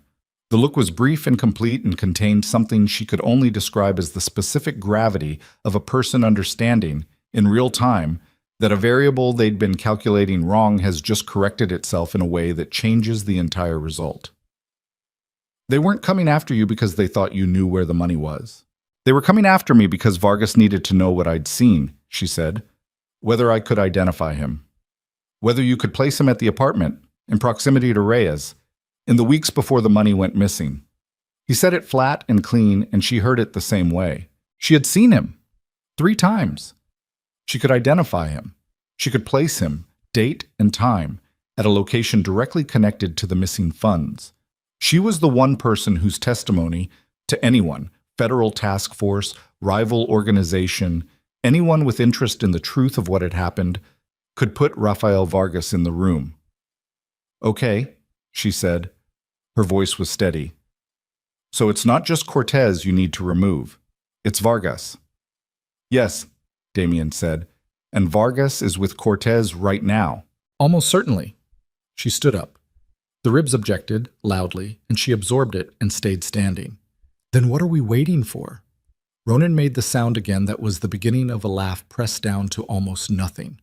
Lena looked at her with an expression that was the closest thing to approval Serena had seen on her face. Damien looked at her for a long moment. You're not coming, he said. You have 4 people, including yourself, and a task force tightening around this location, she said. I'm the only one here who can positively identify Vargas on sight. In the dark, at distance, under pressure. None of you have ever seen him in person. I have photographs. Photographs of a man who was careful enough to park half a block away and visit after midnight for months without getting flagged until tonight. She held Damien's gaze. How confident are you in those photographs? A silence. She comes, Lena said from the table, without looking up. Identification asset. She stays back and she IDs. That's it. Ronan looked at Damien. Damien looked at Serena. That's it, he said. You tell me it's him and you're done. You don't move toward anything. You don't engage anything. Agreed, she said. It took 40 minutes to get to Cortez's consolidated position. A waterfront property in the industrial port district, legitimate on the surface as a shipping import business. The kind of property that had a warehouse facing the water and a main building facing the road, and a lot of space between those two things in which other arrangements could be made. Lena had the layout from a prior surveillance operation, and she walked them through it on a tablet in the back of the vehicle during the drive, pointing out entry points and sight lines and the likely positions of whatever head count Cortez had assembled. Serena sat and listened and looked at the layout and said nothing. She was managing the ribs on a minute-by-minute basis now, the adrenaline doing less work than it had been earlier, and she was tired in a way that had moved past what tiredness usually felt like into something structural. The tiredness of a body that had been in crisis for 12 straight hours and was beginning to query when the crisis would end. She didn't know the answer to that yet. The waterfront property was dark when they arrived, except for 2 windows in the main building and the ambient glow of the dock lights on the water. Ronan parked 3 blocks away, and they came in on foot through a service lane that ran behind the neighboring properties. The 2 men from the warehouse, she'd learned their names in the car, Briggs and Cole, the latter of which gave her a specific unpleasant echo she had to consciously set aside, moved ahead with Ronan while Damien stayed back with Serena at the edge of the service lane where a gap in the fence gave them a sight line to the main building's rear entrance. She could hear the water, the sound of it hitting the dock pilings, irregular, indifferent. When they move Cortez, Damien said very quietly, right next to her ear, Vargas will either be with him or they'll separate to different exits. If you see Vargas, tell me immediately. Don't point, don't move. Say the word and step back from the fence. And if I don't see him, then we find him another way. He paused. But you'll see him. She didn't ask how he knew that. She was starting to understand that some of what Damien said that sounded like certainty was actually something different. Not arrogance, but the result of having made enough correct calculations in enough high-pressure situations that the confidence had been earned granule by granule, each one paid for with something real. The first sound from inside the building came 7 minutes later. Not a shot, not yet. Something harder, more percussive, the sound of an interior door being forced. Then voices, elevated in Spanish and English in a rapid mix that carried the specific texture of people who had expected to be in control of a situation and were discovering they weren't. Then the rear door of the main building opened. Two men came out first, moving fast, checking the immediate space with the practiced urgency of security personnel running a cover pattern. Behind them, a third man, older, a specific heaviness to his movement, someone who was used to being in the center of a formation rather than its edges. Cortez. She didn't know that for certain, but the formation told her. The way the two men in front oriented themselves relative to the third, the invisible geometry of protection, told her. She was watching for someone else. The fourth man came out 30 seconds after the first three. He was hanging back, slightly off the formation, and there was something in his positioning that was subtly wrong. Not quite inside the protected group, not quite outside it. The positioning of someone who had interests that didn't perfectly align with the people around him. The dock light caught his left hand, between the thumb and forefinger. A burn scar, pale against darker skin. "That's him," she said. Quiet, flat, certain. She stepped back from the fence the way Damien had told her to. Damien moved. What happened in the next 90 seconds was not something she had a complete account of because she was not positioned to see all of it, and she'd been told to stay back and she'd meant it when she agreed to that condition. She heard it more than saw it, the compressed, brutal efficiency of people who had been doing this kind of work long enough to operate at a speed that removed most of the space where things could go wrong. There was a shout, a specific impact sound, two more sounds in rapid succession that she identified and set aside. Ronan's voice saying something short and hard. Briggs answering. Then quiet. The kind of quiet that comes after rather than before. Damien came back through the fence gap 3 minutes later. He had a cut above his left eyebrow that was bleeding freely, and he was holding his right side with one hand in a way that meant something under his ribs was registering a complaint, and his jacket was gone, and his shirt had blood on it that she was fairly certain wasn't entirely his. He looked at her. "Vargas," she said. "Confirmed and handled," he said. "Cortez. Handled." He said it the same way. The same word, the same weight. "It's done." She looked at him. At the blood on his face, the way he was holding his side, the controlled quality of his breathing that told her he was managing pain using the same technique she'd been using for the last 12 hours. The careful, shallow rhythm, the refusal to let the body's objection have a vote. "You're hurt," she said. "I've been hurt before." "That's not an answer." "I know." He looked at her for a moment. Then, with the particular quality of someone doing something that was not their default mode, he said, "It's manageable. We need to get back to the warehouse. Lena's monitoring the task force movement, and we need to know where they are before we move again." She nodded. She fell in beside him, and they moved back through the service lane, and she could hear his breathing, and she counted the steps and matched her pace to his without drawing attention to the fact that she was doing it, just staying even, just staying beside him. They were 2 blocks from the car when his phone lit up. He looked at it. He stopped walking. She stopped beside him and looked at his face, which had gone through several things in quick succession before arriving at something she recognized as the expression he'd had in the car when he'd been on the phone with Hatch, the expression of receiving information that was restructuring the ground under everything else. "What?" she said. He turned the phone and showed her the screen, a message from Lena. 4 words and a name. Task Force has Daniel. She looked at it. She felt it move through her the way cold moves through something. Not shock exactly, because some part of her had known since she'd read her brother's name on Hatch's laptop that this moment was coming. But knowing something is coming and having it arrive are different experiences, and the difference lived in her chest, right alongside the broken ribs, pressing against them from both sides now. She looked at Damien. "They're going to call me," she said, "through him. Using his phone." "Yes.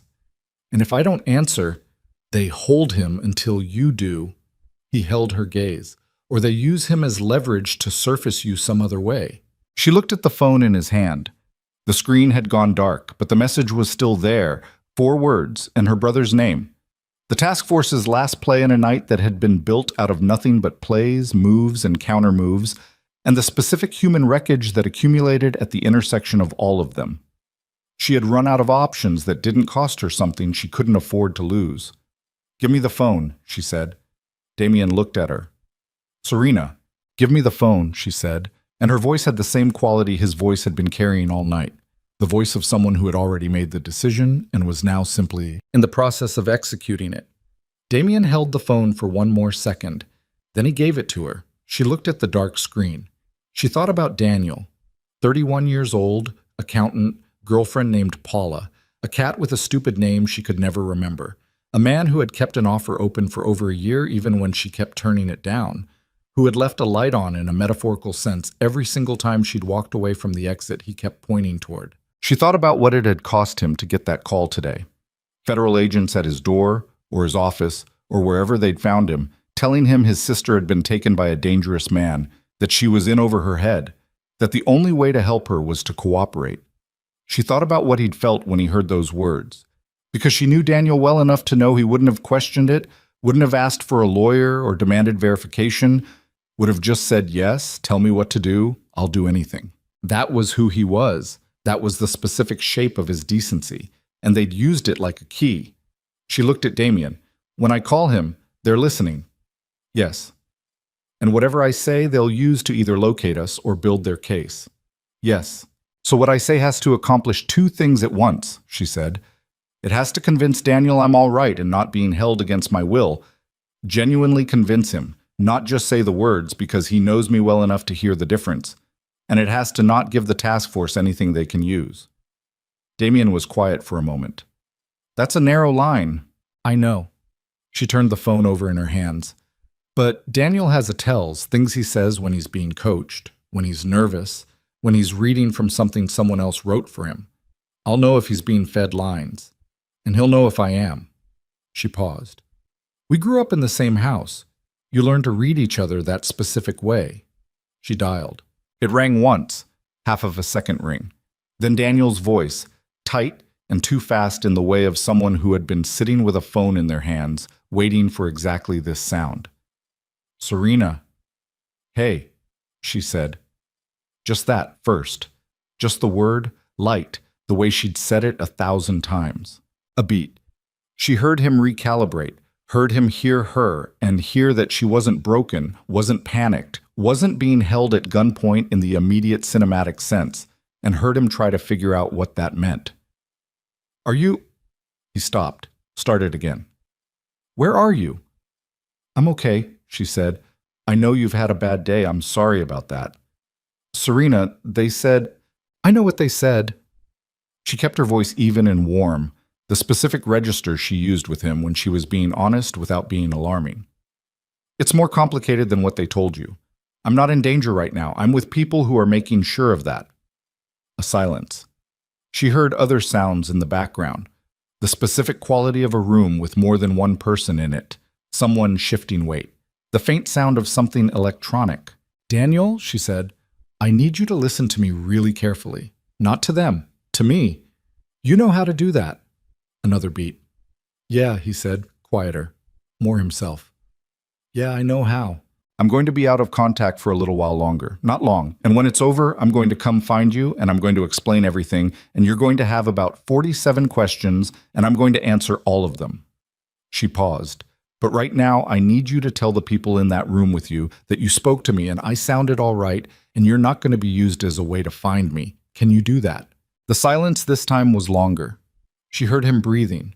She heard him doing the thing he'd always been able to do, the thing she'd relied on since they were kids, sorting through the available information at speed, finding the load-bearing pieces, making a decision.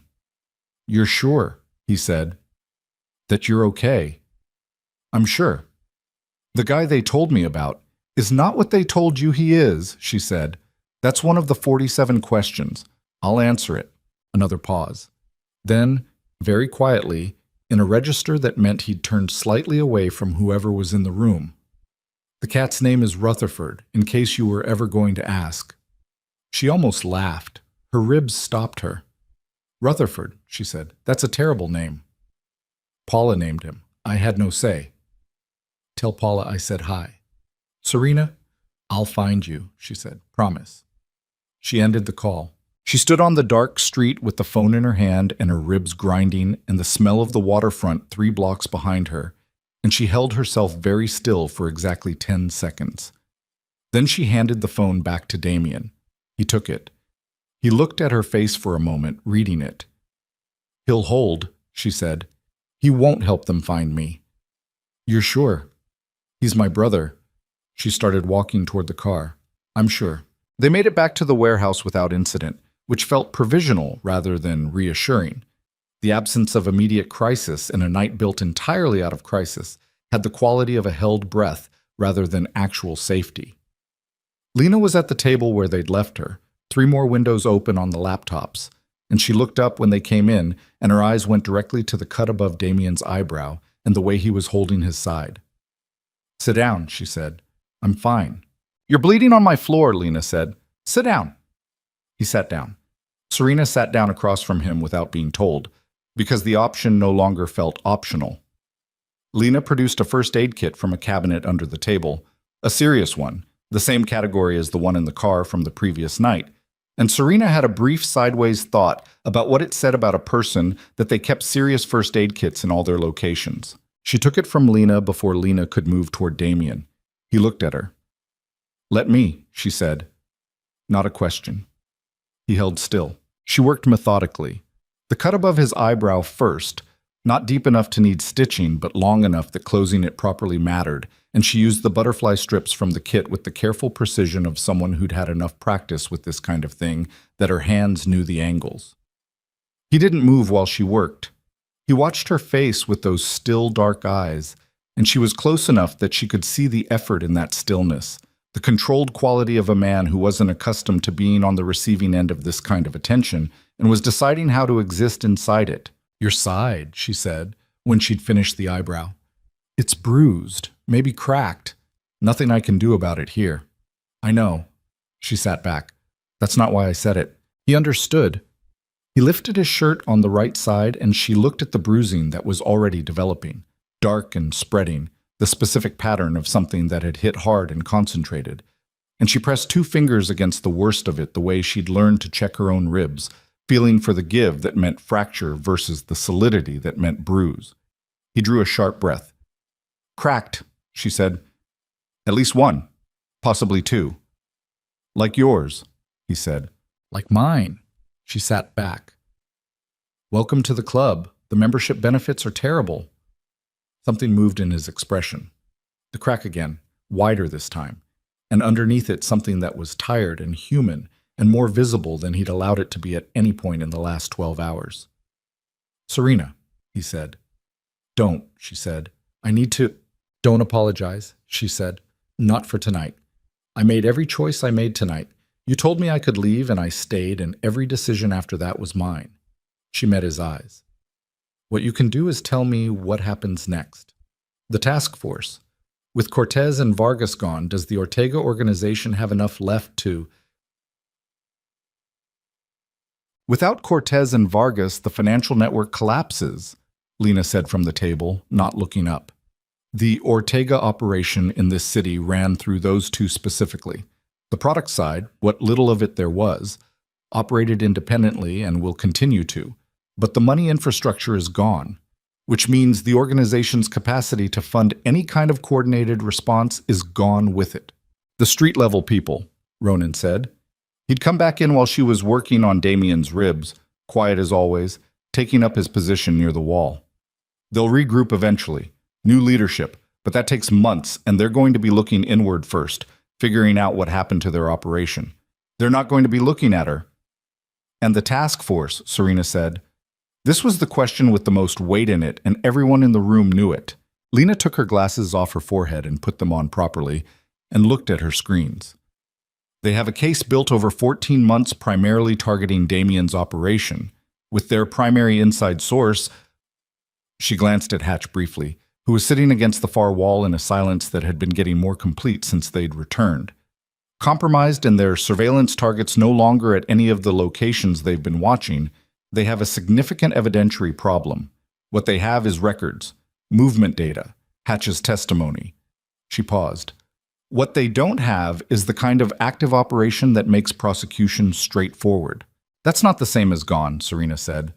No, Lena agreed. It's not. Damien spoke. There's a conversation that needs to happen, he said. Not tonight, but soon. With someone in a position to negotiate the parameters of what the investigation looks like going forward. He said it with the careful neutrality of someone who had already thought about this specific problem from multiple angles. I have a contact, someone with enough standing to open that conversation without it becoming an immediate escalation. A lawyer, Serena said. Among other things, she looked at him. And me. What does that conversation look like for me? He held her gaze. You're a victim of a domestic violence situation who was present at a location connected to a criminal investigation without prior knowledge of that connection. Your testimony about Vargas's presence at Marco Reyes's apartment is potentially valuable to the task force's case against the remaining Ortega network. He paused. Properly framed, your cooperation with that specific aspect of the investigation, the Vargas identification, the dates, the details, gives the task force something that isn't Damien, something they can use without the case against him. A trade, she said. A reframing, he said. You have something they want that gives you options you didn't have at the beginning of tonight. She sat with that. The shape of it, what it would mean in practical terms. Lawyers, statements, the careful navigation of what she said and how she said it, and the version of the last year of her life that would become the official record. None of it was simple. All of it was better than the alternatives. Hatch, Damien said. Hatch looked up from the wall. Your daughter, Damien said. What they have on her. I need to know what it is. Hatch was quiet for a moment. Then he said, possession charge from 3 years ago. She was 20 and stupid, and it was a small amount, and it should have been nothing, but they held it and waited, and when they wanted something from me, it became very large, very fast.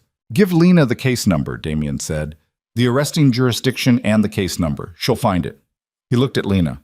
Lena nodded once, not making a big thing of it, just acknowledging. Hatch stared at Damien for a long moment. The complicated expression was back, relief and shame, and something else. The something else being the most painful part of it, the part that came from understanding that the person you'd spent 6 months betraying was sitting in front of you making arrangements to protect your daughter. Why? Hatch said. Damien looked at him. Because you made the choice I would have made, he said simply. And because you stayed when I told you to stay, which you didn't have to do. A pause. And because this ends tonight and tomorrow, we all have to figure out how to exist in what's left of it, and that's easier without additional weight. Hatch pressed his fist against his mouth again, the same gesture as in the apartment, and this time he kept it there for a long moment and didn't say anything. Nobody did. The warehouse held them all in its diesel and concrete silence, and the water somewhere outside kept moving the way water moves, without interest in what was happening on the land beside it. And the night continued the slow work of becoming morning. Serena walked to the loading dock door and pushed it open and stood in the gap between inside and outside. The sky to the east had that specific pre-dawn quality, not light yet, not the actual arrival of it, but the first withdrawal of true dark, the sky making a decision about what came next. She could see the water from here, a strip of it beyond the property fence, black and moving. She heard footsteps behind her, unhurried. She knew the particular sound of them by now. Damien stood beside her in the doorway. He was holding his side with one hand, careful and unconscious, the body's instinctive protection of damaged things. They stood there for a while without speaking. I didn't plan for you, he said eventually. I know, she said. When I came to that apartment, it was operational. It was a response to a situation that had strategic implications. I wasn't... He stopped. Started again with the careful precision of someone choosing words in a language they don't usually speak. I don't make decisions based on things I can't quantify. I've spent a long time building a structure that eliminates as many unquantifiable variables as possible. And then I sent you a text, she said. And then you sent me a text, he said. She looked at the water. Are you telling me I was a variable you couldn't quantify? I'm telling you that somewhere in the last 12 hours, the strategic calculus stopped being the primary thing I was running. He said it flatly, without drama, the same tone he used for everything, which meant it landed with the full weight of what it was rather than the diminished weight of something being performed. That's not a comfortable thing for me to tell you. She turned and looked at him. He was looking at the water, not at her, his profile in the early pre-dawn gray, the butterfly strip above his eyebrow, the set of his jaw that she'd learned to read like a language over the course of a single terrible night, The specific quality of a man who had just said something true at some cost to himself and was not going to dress it up or walk it back. "I'm not comfortable with it either," she said, "but not for the reason you think." He looked at her then. "I trusted him," she said. "Marco. I trusted him for 8 months, and everything I thought I knew about him was a version he'd constructed for me. My ability to read people has been—" She stopped. "I don't trust my own judgment about people right now. That's the honest version of where I am." "That's fair," he said. "It's not a rejection." "I know what it is," he said. She believed him. She believed him the way she'd been believing things he said all night. Not because he was reassuring or because she was inclined toward trust right now, but because he consistently delivered the truth at whatever cost it carried, and that had its own specific credibility. "What does your operation look like," she said, "after tonight, when the lawyers have the conversation and the pieces settle?" He considered it. "Smaller," he said, "more selective. The security infrastructure side was always the cleanest part. Private intelligence, protection work, problem resolution for people who can't use official channels. That continues." A pause. "The rest of it, the parts that required the kind of infrastructure Cortez was threatening. I've been wanting to move away from those for longer than I've admitted." "Wanting to," she said, "or willing to now?" He looked at her. "Both," he said. "Now." She nodded. She looked back at the water. "I have a job," she said. "I work in logistics management, actual logistics, not the Marco version, for a mid-sized import company. I've been there 3 years and I'm reasonably good at it, and I'd like to go back to it." "You should," he said. "I'm going to need a place to stay while my apartment situation is sorted." "That can be arranged." "Not the penthouse," she said. "No," he agreed, "not the penthouse." She almost smiled. "Not quite." "I'm going to need to see my brother." "Today," he said. "Once Lena confirms the task force has pulled back from his location. Today." She nodded. They stood in the doorway as the sky continued its slow decision toward morning, the water moving, the city somewhere behind them beginning its first sounds of the day, a truck on a distant road, a bird making a preliminary noise about the light. "Damien," she said. "Yes, thank you." She said it simply, not with the weight of everything it covered, the apartment floor, the car, the penthouse, the safe house, the warehouse, the cut above his eyebrow that she'd closed with butterfly strips at 3 a.m, but with the directness of someone who was done performing what they felt and was just saying it. He didn't say "you're welcome." She hadn't expected him to. He said, "Don't send any more messages to wrong numbers." And the complete absence of humor in his voice when he said it was somehow the funniest thing she'd heard in 12 hours. And this time she did smile, briefly, which pulled at her split lip, and she didn't care. She went back inside. He stayed in the doorway another moment, looking at the water, and then he came back inside too. Lena had coffee. Real coffee, from somewhere, in real cups. And she put one on the table near Serena without comment, and one near Damien's chair, and that small act of ordinary human function in the middle of an extraordinary human night made something loosen in Serena's chest that she hadn't known was still tight. She drank the coffee. She sat at the table across from Damien while Lena worked, and Ronan checked in with calls she didn't fully follow, and Hatch sat against the wall in his diminished silence. And the morning came, as mornings do, without asking anyone's permission. At 7:43, Lena said, "Task Force has pulled back from Daniel Vale's location. He's at his apartment, alone." Serena stood up. Ronan had a car ready 20 minutes later, different from everything they'd used the night before. Clean plates, nothing that connected it to anything. He drove her to Daniel's street and stopped half a block from the building, which she recognized from the dozens of times she'd visited in the 3 years since Daniel and Paula had moved in. She got out. She stood on the sidewalk for a moment. The morning was overcast, but not gray in a bad way. The kind of overcast that diffuses light rather than suppressing it. The world visible without the rawness of direct sun. People walking. A coffee shop across the street with its door propped open, the smell of it reaching her clearly. She looked back at the car. Damien was in the passenger seat. He was looking at her through the window, and she couldn't read his expression from this distance, which was perhaps appropriate. She'd been reading him at close range all night, in the dark, under pressure, and maybe reading him across a normal morning distance on a normal street was a different skill that required different conditions. She raised one hand. Not a wave exactly, more an acknowledgement. He nodded once. She turned and walked toward her brother's building. Daniel opened the door 20 seconds after she knocked, and he looked at her face, her lip, her eye, the borrowed clothes, the wrong-sized boots, and he did what she'd known he would do, which was not ask a single question, which was just step forward and put his arms around her with the careful, specific gentleness of someone who could see that she was damaged and was adjusting for it without being told how. It hurt.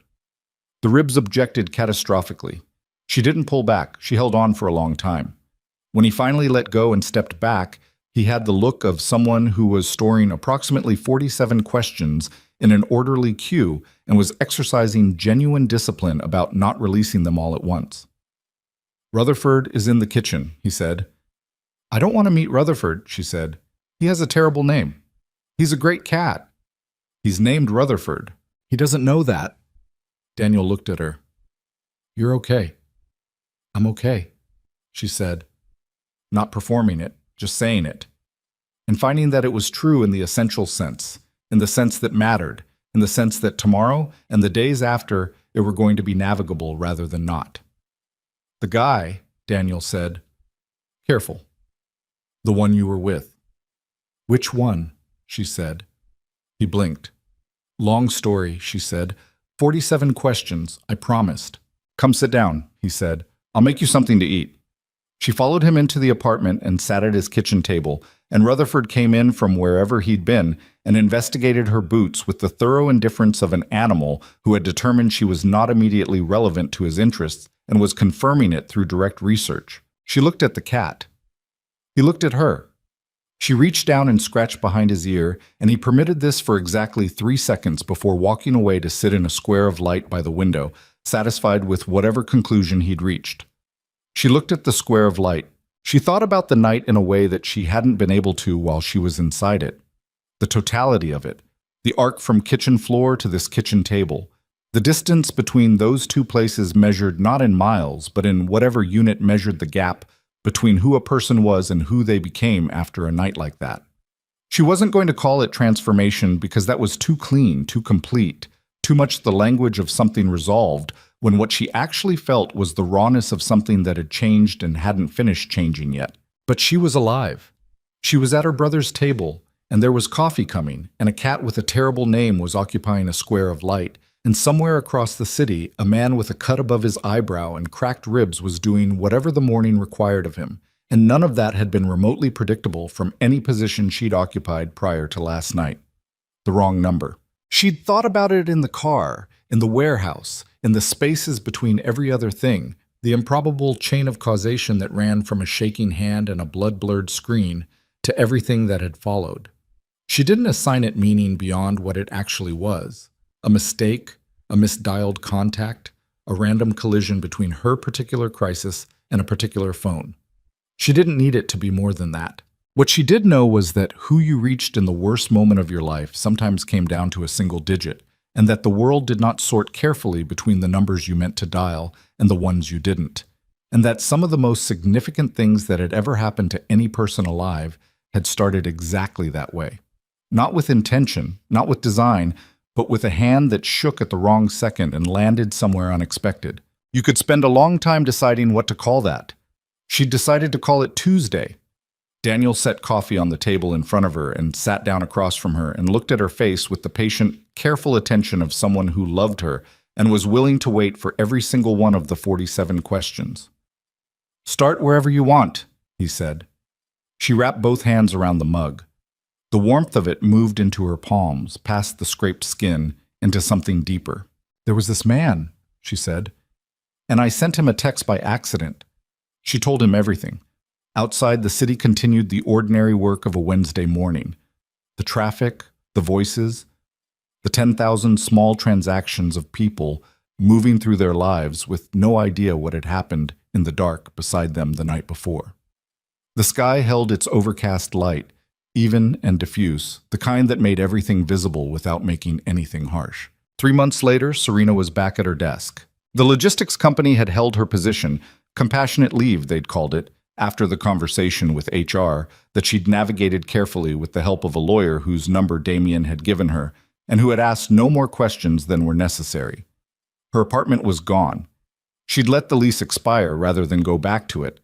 And she had a new one, smaller, on a street she'd chosen herself, the kind of street where no one knew her name yet, and that felt like freedom rather than loneliness. She had given a statement. The dates, the descriptions, Rafael Vargas's presence at the apartment in the weeks before Marco Reyes disappeared. The task force had received it through channels that had been negotiated carefully, with the kind of precision that required expertise she didn't have and that had been provided by people who did. Her name did not appear in any document that was publicly accessible. Her cooperation in the Vargas identification had given the investigation what it needed to redirect its energy toward the remaining Ortega network, and the thing that had been built around Damien over 14 months had not collapsed but had been reframed, as he'd said, which turned out to mean made considerably less immediate. Hatch's daughter's possession charge had been quietly resolved through a process Serena did not know the details of and did not ask about. Hatch himself had moved to another city, which Serena had heard from Lena in the single conversation they'd had after the warehouse. She found that she harbored less anger about him than she expected. What Ronan had said in the car was probably true. He'd given the task force everything they'd wanted, and they'd have burned him eventually anyway. The fact that Damien had chosen not to added it to the ongoing ledger of things about that man that she was still in the process of accounting for. She saw Damien on Thursdays. Not every Thursday. Not with any formal arrangement. Just Thursdays often. In a way that had started with a coffee and had become dinner and had become the particular shape of something that was taking its time becoming what it was going to be. Neither of them pushing it faster than it was ready to go. Both of them carrying enough damage from enough different sources to understand the value of a pace that left room for truth rather than urgency. He was not easy. She had not expected easy. He was precise and controlled and frequently several steps ahead of whatever conversation they were nominally having, and he had a specific kind of emotional economy that required patience to work around. And there were nights when she looked at him across a table and had the same sensation she'd had that first night, reading a language she didn't fully speak, catching one word in 5. But the ratio was improving, and he tried. That was the thing she kept coming back to, the thing that mattered in the way that small, consistent things matter more than large, dramatic gestures. He tried. He asked questions he didn't need the answers to and paid attention to the answers and adjusted accordingly. And sometimes he said things that were true at genuine cost to himself. And sometimes when she looked at him, she caught that hairline crack, and what she saw underneath it was no longer something she couldn't name. She named it quietly in her own inventory. She wasn't ready to say it out loud. He wasn't either, probably. They were both the kind of people who'd had the concept of trust broken at enough load-bearing points that rebuilding it was slow, deliberate work, the kind of work you didn't rush because you'd paid too much for the understanding that rushing it made it break again. They had time. On a Thursday in October, 4 months after the night it had started, she sat across from him at a restaurant she'd picked, which was small and unremarkable and served food that was better than its appearance suggested, and she looked at him in the ordinary evening light. No blood, no cut above his eyebrow, no city surveillance sliding past the windows. And she thought about a kitchen floor and a shaking hand and a wrong number. She thought about the 10,000 different digits she could have pressed instead. "What?" he said. He'd caught her looking. "Nothing," she said. "I was just thinking about how I almost called someone else."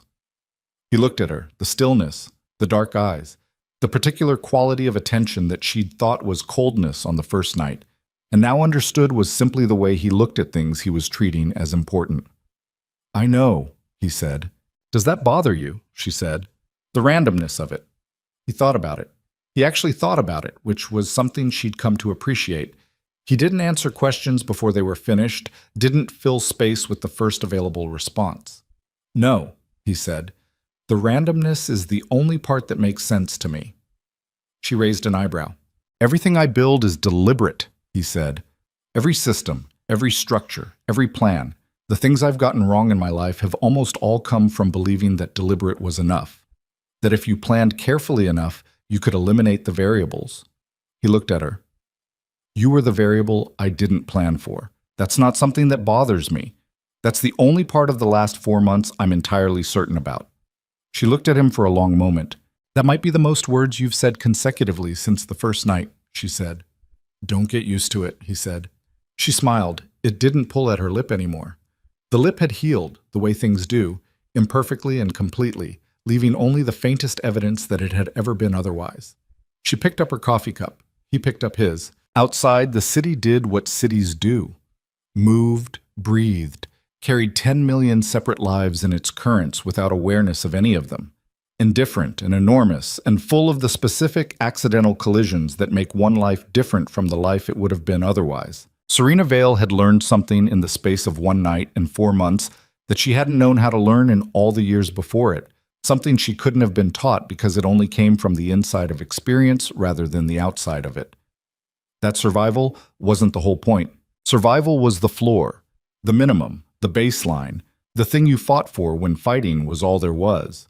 But what you built on top of the floor, in the quiet after the fighting stopped, in the ordinary Thursday evenings, and the slow accumulation of small, true things, and the patient work of rebuilding a sense of what was real, that was the actual life. Not the night she'd lived through, what came after. She drank her coffee.